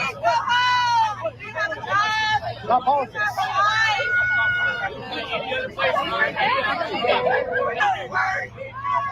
This has been crazy, guys. We're getting escorted out by police and our security. It's been a little wild. They're calling us stupid, but they wouldn't even talk to us on the mic. It's so funny. They wouldn't talk to us. They wouldn't talk to us. Now they yell at us and they just think they're right. What are they even teaching at Tennessee State? This place is just crazy. Wow. These people are not educated very well. All they know is attack, steal, and hurt them. Okay, now you heard what he said, right? He would. That's let you know they were not there for no kind of good faith anything. These people are not educated very well. All they know is attack, steal, and hurt us. And that's what you have been doing ever since we came into contact with you, and you're still doing it today. You're always projecting yourself on black people. But then when they're trying to get you out of there, now it's a problem. Apparently there's a screwdriver brain today, so, you know, somebody was planning on using it to stab us, which is not good. So we're risking our lives out here, honestly. What the heck? Wow. And they're just following us still. Wow.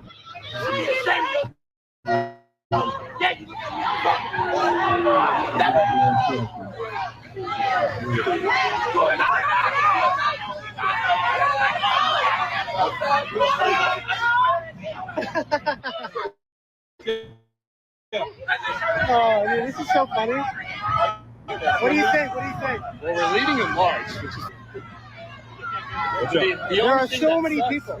Never want to do this to security to cops on campus. Like they started this. We just wanted to talk. Nobody wants to talk to you, sir. And we're going to go into that a little later. We don't want to talk to you. We just wanted to talk, and then they started getting very angry at us. Well, I mean, we understand everything in terms of our position,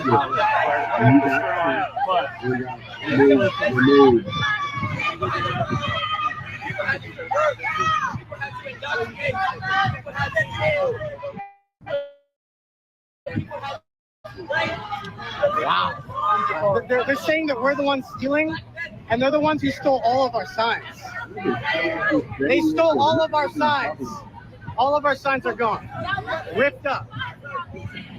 All of our signs are gone. I guess that's the constituents of this college. They don't like us very much, but damn.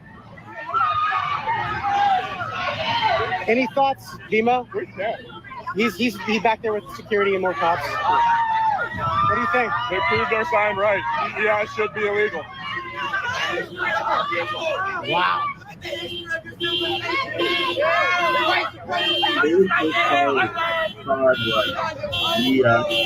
Let's go.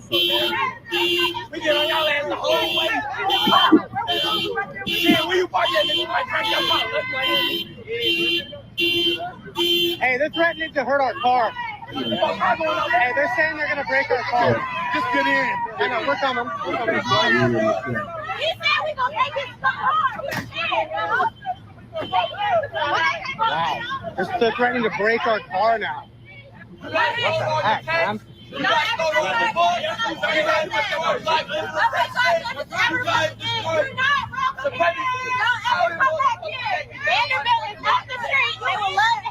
We will go there. We want to go everywhere. Yes, please go to Vanderbilt. We want to talk to everybody. Thank you. Quite honestly, it's the greatest campus. Not really. It's a horrible campus. Not very nice. I don't think so. Okay. Whatever you say.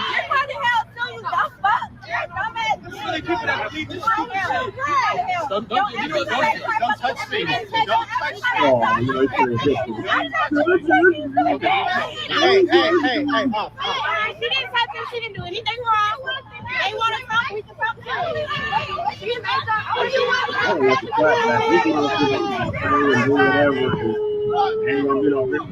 They're still following us. Damn, look at this. It's a horde. Look at it. I hope you have It's like zombie apocalypse. Wow. This is crazy. Look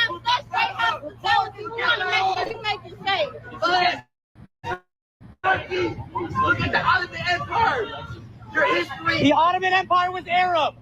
It was Arab. What are you talking about?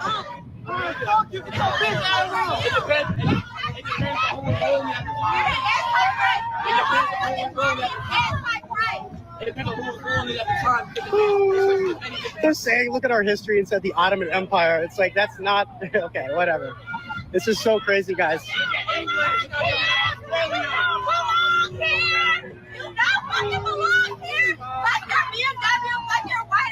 You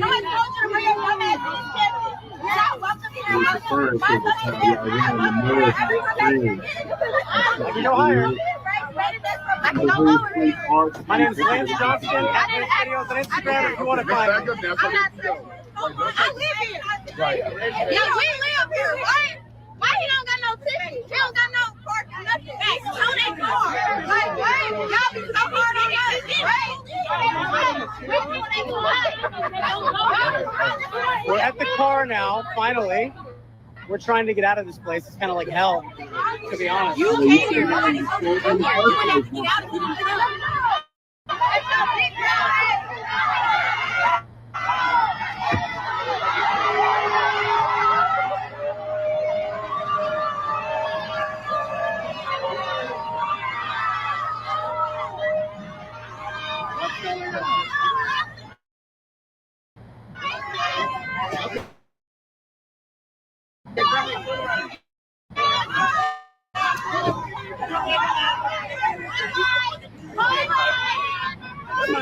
Hey, we got everything? All right, we got it. All right.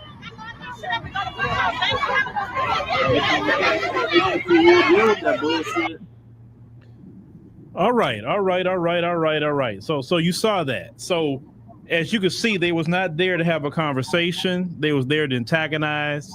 They was there to cause a problem.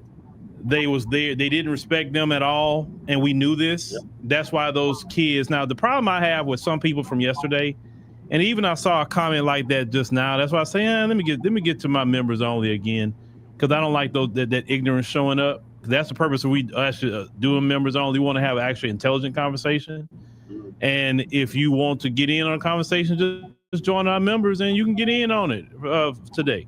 All right. So here's the deal. Some people saying they didn't have to act that way. They should have calmly did this. They don't have to calmly do a thing. Right. They trespassing. Yep. They didn't go through the office. They didn't get no permission. Now, somebody mentioned Charlie Kirk. Charlie Kirk went through the proper channels to be on those campuses. He didn't just go show up, right? So they didn't follow Charlie Kirk's way of doing it. They just thought, I'm gonna bum rush the campus, forget these black people, right?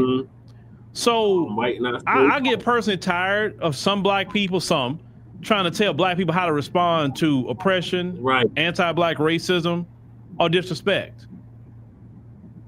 Because it's no different than if you walk in your house right now and you see them sitting at your dinner table talking about they want to have a conversation with you or eat dinner with you, and you didn't ask them to come in your house. First of all, you say, how did you get in here? Well, I asked with some of the students, and if you listen to the video, the police asked them, well, how did you get in here?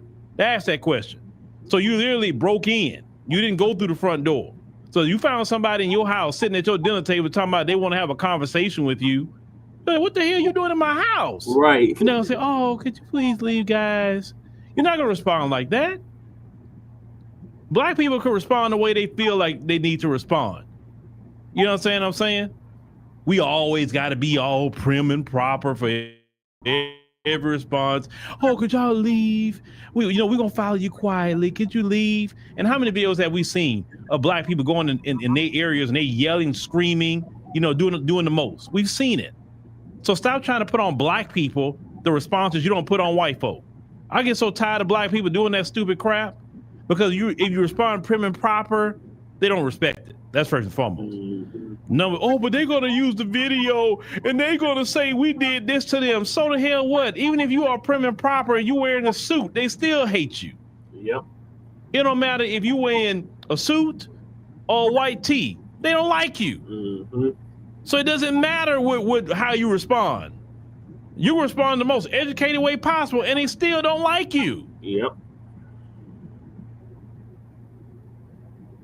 I'm not gonna put on my people a response that's not being put on them when they are trespassing, because that's exactly what they were. And the police, they should have put a trespass on them, and say, hey, you know what, you're trespassing, and so let me go ahead and write you up for trespassing. You come over here again, you're going straight to jail. Now, why would they still do that? What's the purpose of doing that? We talked about that yesterday. They have an obsession. And yeah, you're right. Nobody hurt them. Now they got up, the sister was getting up on them and then they was cussing them out, but nobody hurt them. Right. They walked in and walked right back out. Then they on camera, they went on Fox News. I mean, one of them was on the regular news, and Laura talk about Ruby Bridges and all of that compared to them. First of all, Ruby Bridges was basically forced to go to that white school. She didn't want to go there, right? And to go to school to get education. These guys did not go to TSU to get an education. They were going there to antagonize. That is not the same. But that's what they do. They want to be victims so bad. Oh, they want to be a victim so bad. It's crazy. They do things, and then when they're held accountable, they're the victim. That's just straight white supremacy in itself. I can do whatever I want, and if I'm held accountable, I'm the victim because I'm being held accountable of my actions. The little youngsters say, "You don't belong here. Why are you here?"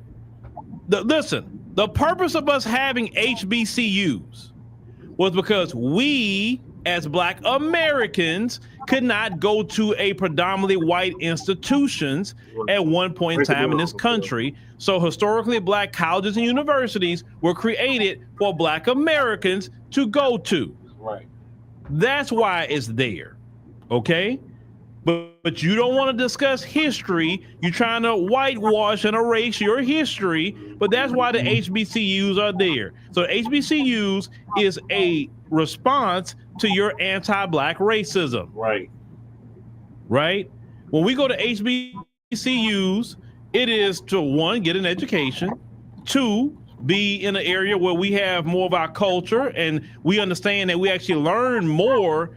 And when I talked to some kids, and I forgot to get that video, and at Bethune-Cookman. And that young sister told me she learned more at Bethune-Cookman than at the PWI. Why? Because our teachers know how to talk to us and take time with us and get us to learn. We're talking about those who want to learn, of course. Right. Them folks don't have the patience and time and anything about us. They don't. They don't. And neither do they care like that. No, they don't. About us in our upbringing and in our lives or whatever the case may be. These people are so obsessive with us. Now, I want to bring, I'm going to bring this in. I follow up behind it, right? I follow behind it. We're going to do something a little different. Y'all cool? You say, y'all cool? All right. Nothing is wrong with the, you say super chats. Nothing wrong with the super chat. I'm looking dead at it. All right. So let me do something real quick. I'm going to get chat in. Give me a second. Hey, chat, what's going on? You on a live stream with African Diaspora News Channel. Tell the people hello. Hey, everyone. Absolutely. Hello to all the viewers out there tuning in to the African Diaspora News Channel live stream. Great to be here with you all. And thanks for having me on. All right. So now we were talking about that incident at Tennessee State University and those MAGA guys going out there. They seem to have a sick obsession with Black Americans. And they say they got Black fatigue. We're the problem. Black on Black crime. But yet they just can't stay away from us no matter what we do. We're on our rest right now. As you know, we're on our rest. And they just got to try to figure out a way to antagonize Black Americans. What's the psychology with them with that, and why they got to persist messing with us? Yeah, absolutely. It's a real pattern we see over and over. Psychologically, it's kind of a classic dynamic where a group that claims they're tired of you is actually deeply fixated because they feel threatened or they need to maintain a certain power dynamic. They can't stop poking at you because your very existence challenges whatever narrative they've built in their heads. So really, it's about control and attention.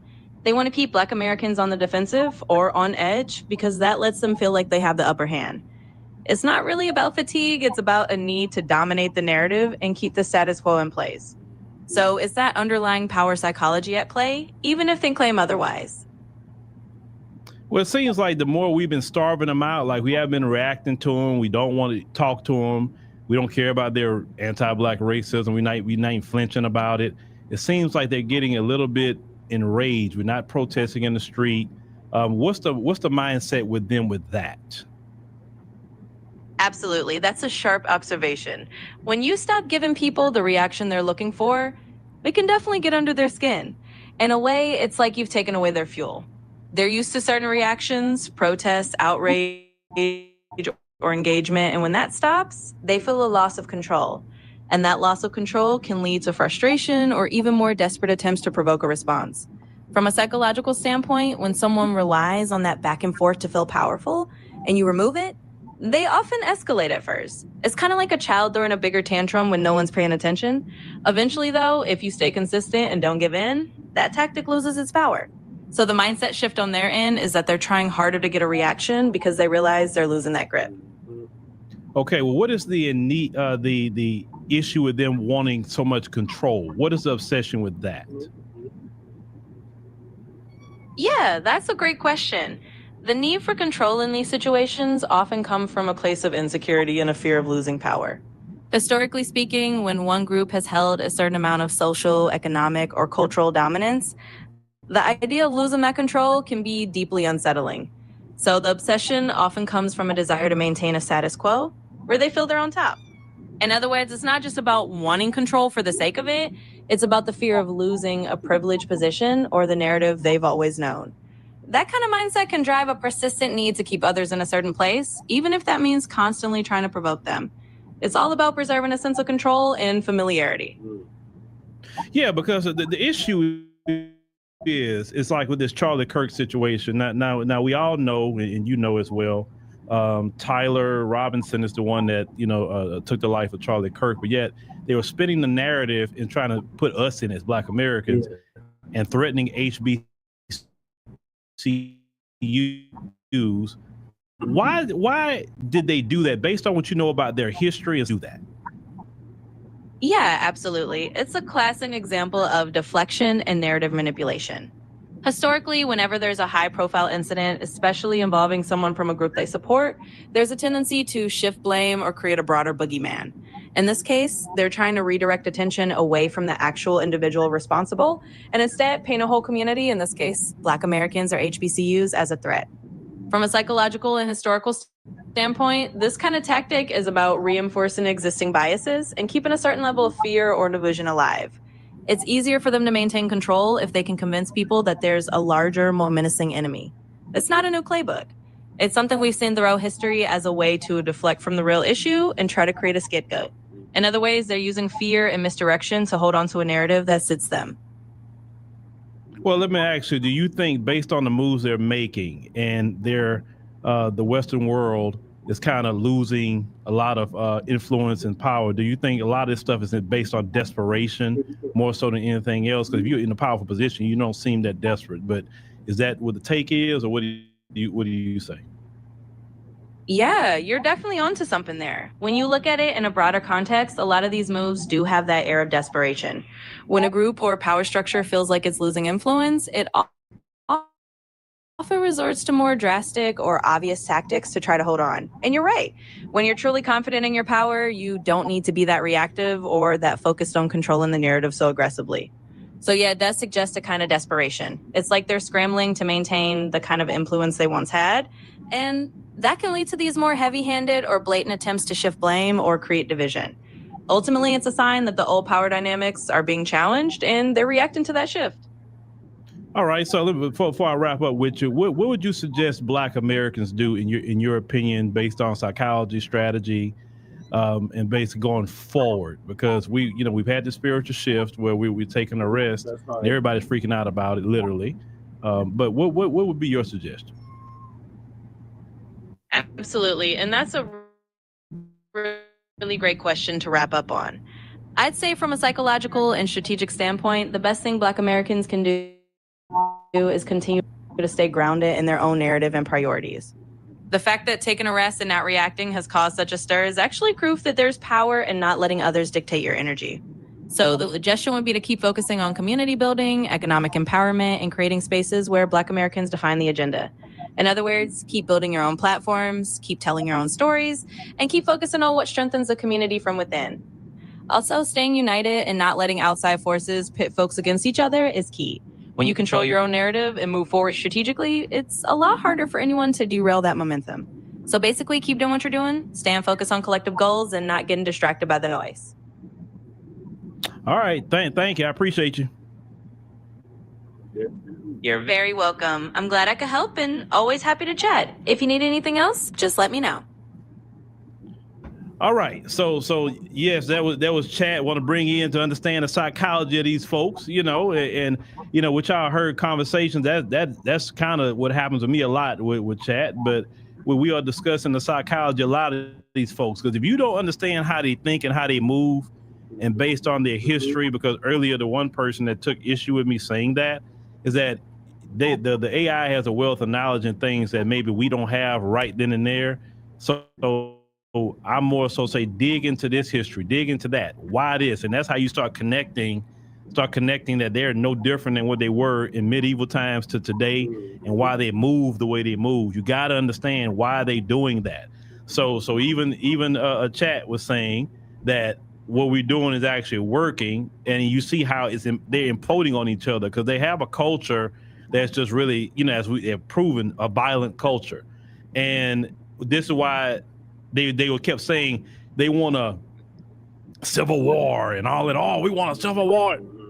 Why? Because you cannot handle nothing diplomatically. Yeah. You can't sit down at the table with somebody. You can't be at peace. You can't maybe divide things. You need to divide them so everybody can get along or whatever. You can't do that. Your first answer is violence. Yeah. Go and antagonize people. These kids are at the HBCU minding their business, getting their education, and here you come. And that's why you can't even say, oh, well, all the anti-Black racism with the older ones. No, they were young. Yeah. They young. And I told y'all, I'm the one told you that by the age of 2, they know the N-word. Mm-hmm. And they probably didn't said it by that time. Yeah. By the age of 2. That is a culture with them to do that. That's not a one-off. That's why I don't believe in it just saying isms, or especially with them, racism. No. It is a culture. Yep. Anti-Black racism is the culture that they created. Mm-hmm. And as you see, that culture is continuing on, ladies and gentlemen. Now, how we respond to that culture is definitely different. Right. And yes, not giving them a reaction that they're looking for, that is important. But at the same time, I'm going to give my people grace, especially young kids like that, grace, because they were just angry and outraged. And there is a time that you have to respond that way. But what we're doing, basically starving them out, doing our own things, not worrying with them, not debating them. Because why can't we debate? Why can't we debate?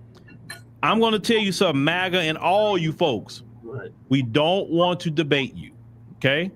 We don't want to talk to you. Right. We don't. Oh, well, you don't want to talk to me because I'm white. No. Your skin color don't bother nobody. It's you as a person that bother people, not your skin color. What is skin color gonna do to anybody? Nothing, right?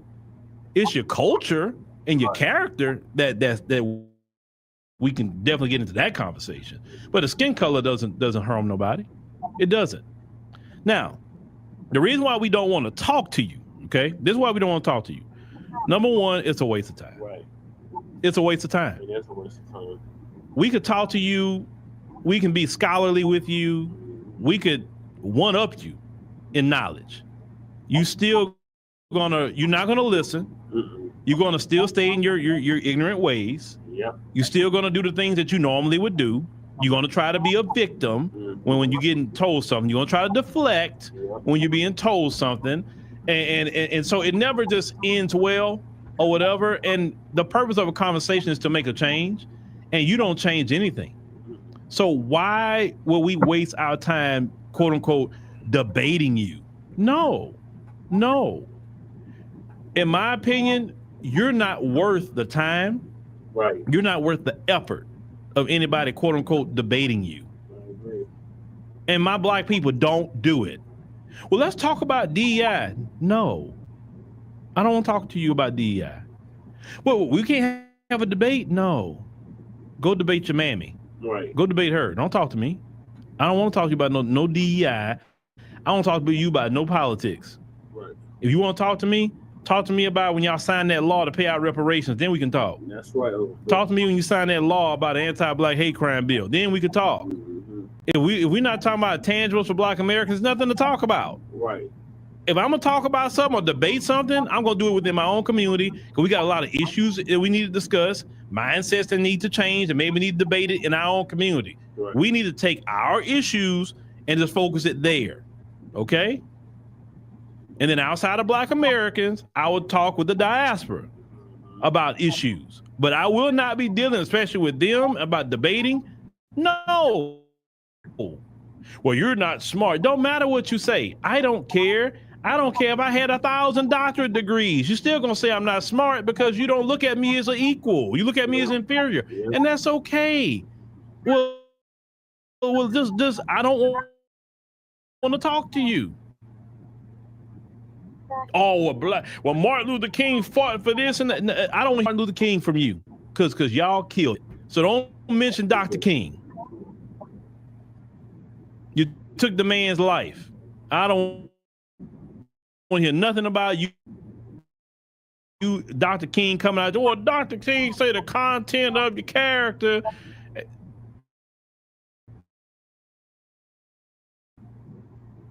You should even mention Dr. King. It's not what the King is said to do. Not one. Just like you can't follow what the Bible say to do.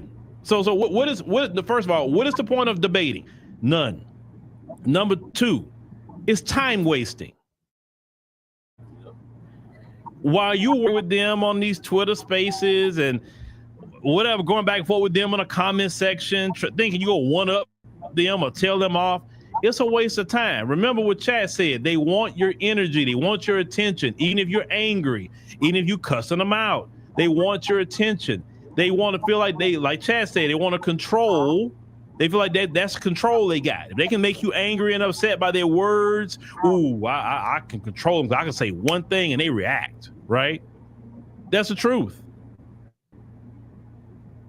So we have to starve them out.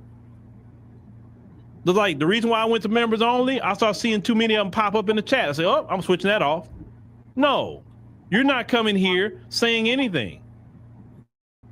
No.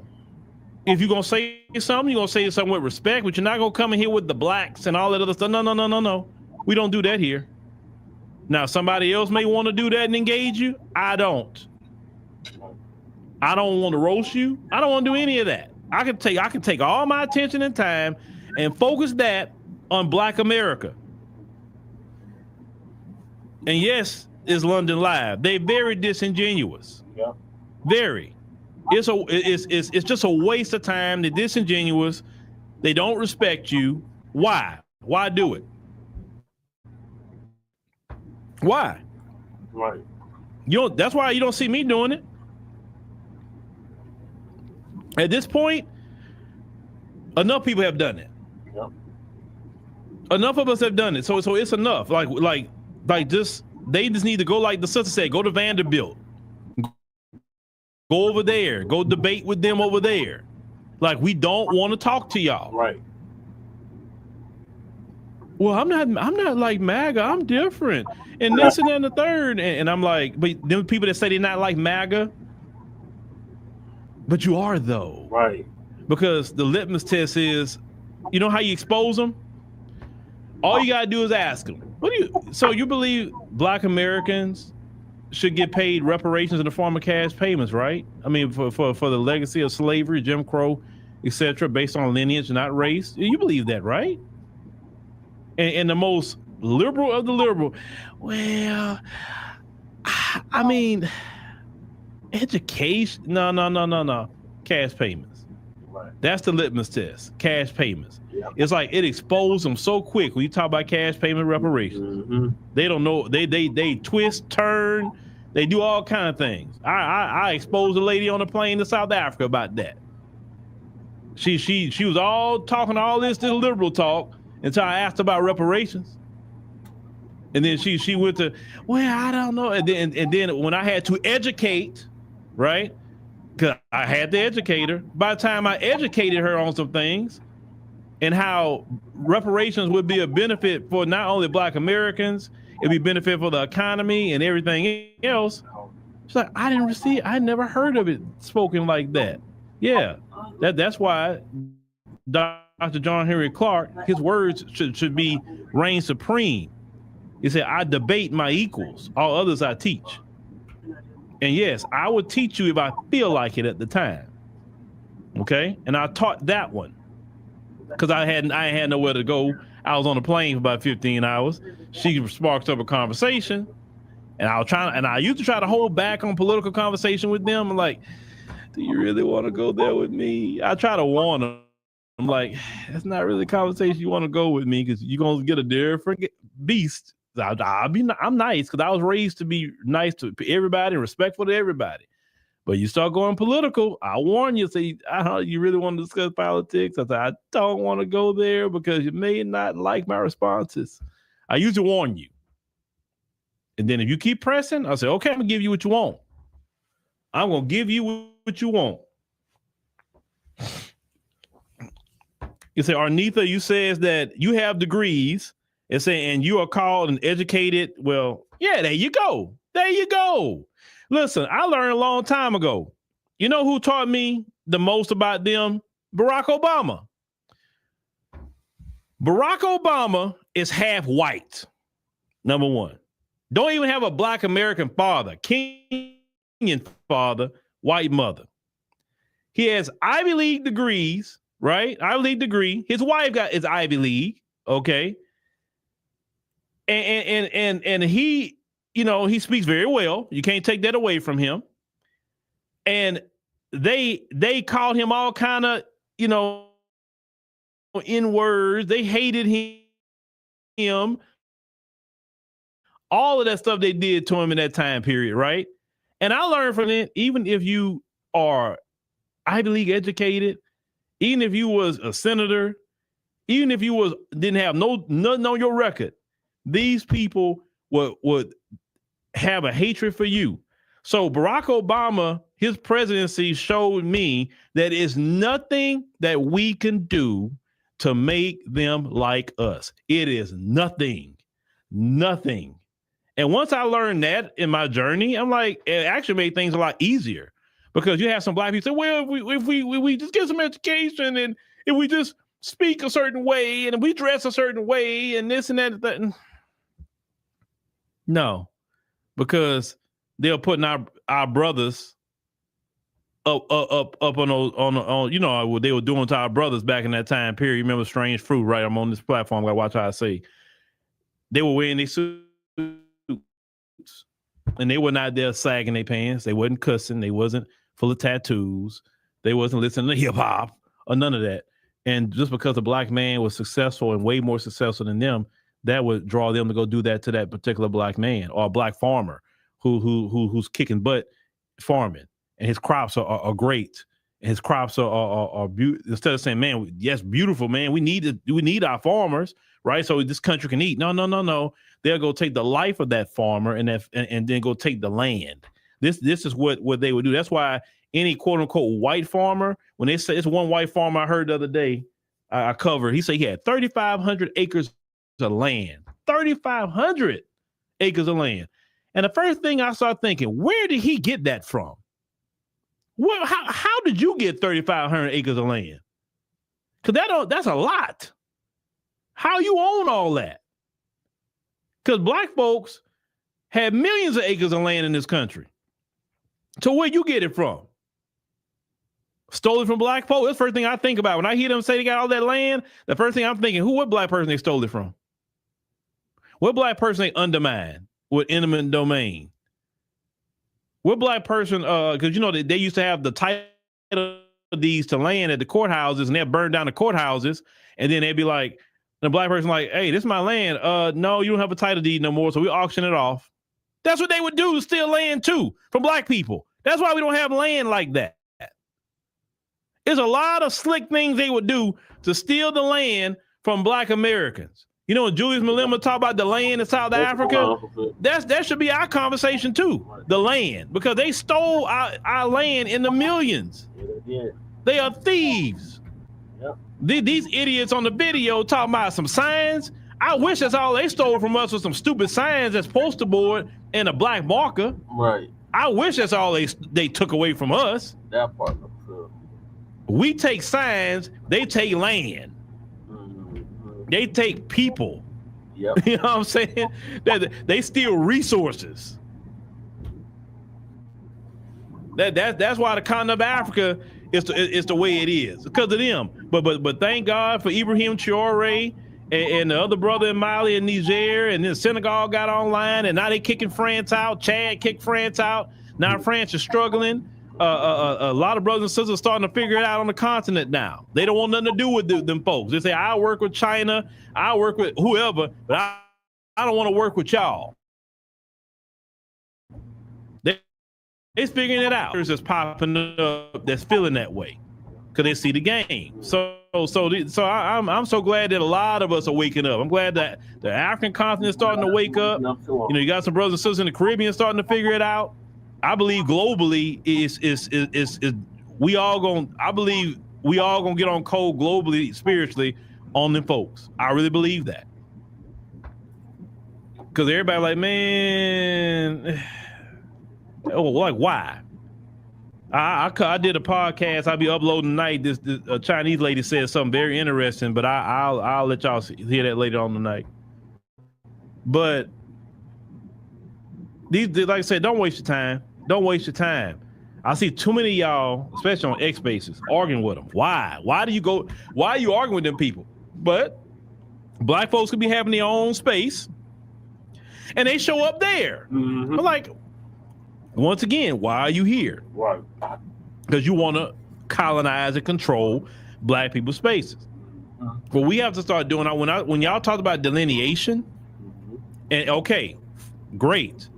But there's the ultimate delineation is delineating. Of course, we don't use the term delineation, but gatekeeping them, saying, nope, this is not your space. You out of here. Right. Like, what are you doing here? Like, you have an event like, hey, y'all know him? Y'all, is he with y'all? She with y'all? Who is that? To stop the whole event, everybody just start staring like they say, hey, where you come from? Right. Like, what you got going on? Because they got some events that just like, okay, it's anybody can show up event, that's fine. But when it's specific events, talking about the community and different things we got going on, we do need to gatekeep. Right. They do it. When they do all their think tanks and all that, they don't have us around. Nope. Do they? Nope. At the country club, they don't let us in there. Nope. We can't even get to the country club. 105 Central. But we act like, oh well, y'all, what would Martin Luther King say? We in 2025. We got to gatekeep because that's for our safety. Because look what happens in y'all schools. Like that's a protection mechanism for us is gatekeeping. Because look what y'all do to innocent children. Yep. Look what you do. Look what y'all do. And y'all don't do nothing about it. So, man, no, we can't have y'all just showing up and you don't know what you own. That's right.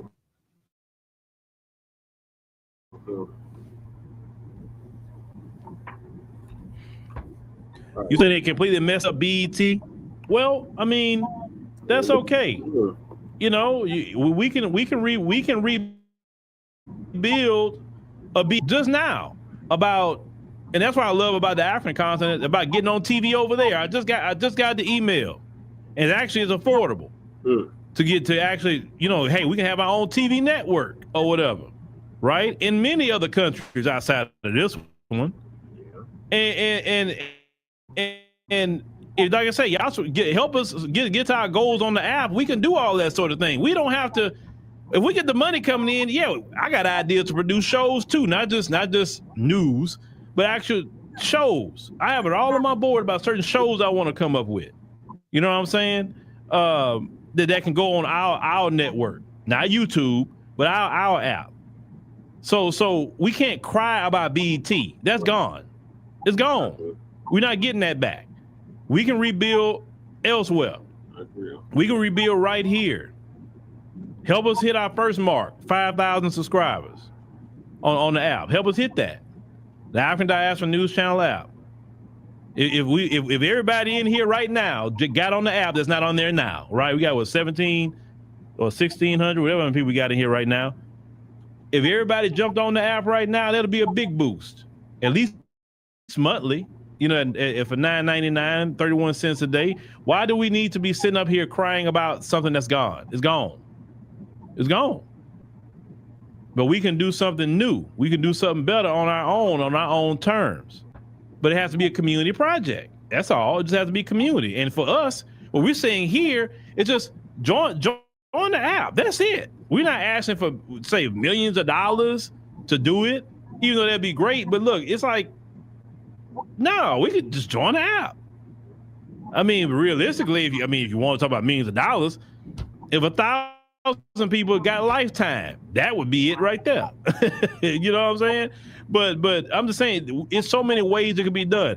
If everybody bought a book, right, bought the book that we just came out with, or any other books, everybody today bought a book, that also helps, right? We can put money into creating things that's sustainable for us. BET is gone. It is theirs.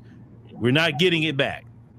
When Tyler Perry was trying to get it, Diddy tried to get it, they didn't want to give it to him. Okay? Tyler tried. They did. That's okay. We can build something new. We do not need BET. Right. Let's build up African Diaspora News Channel. Let's build up what we got going on. Build up Front Line Blacc News. We're also innovating with AI journalism and different things we're going to do with AI, right? We on the cutting edge and get in on it early. That's why I always tell people, support early. Hands and hands. The revolutionary agenda. Let's build those up.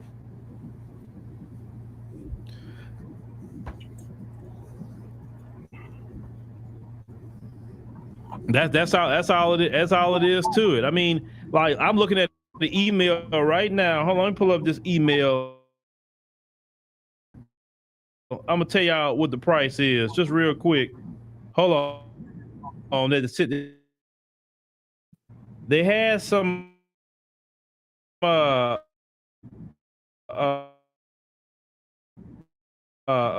if you wanted to be on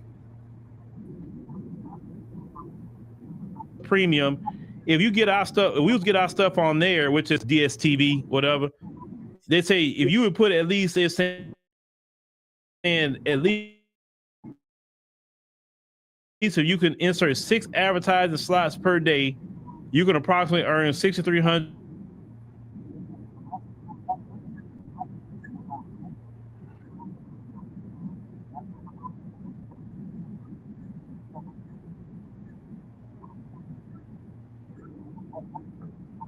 They break it all down, right?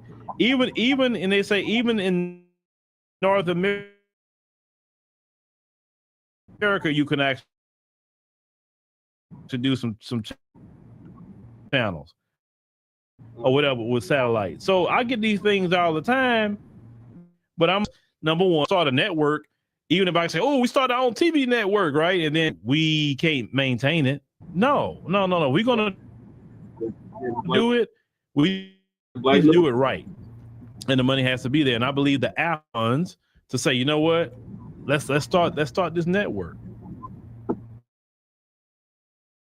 Let's start it, you know, and do it. That is all. All right, y'all. Ooh, I'm late.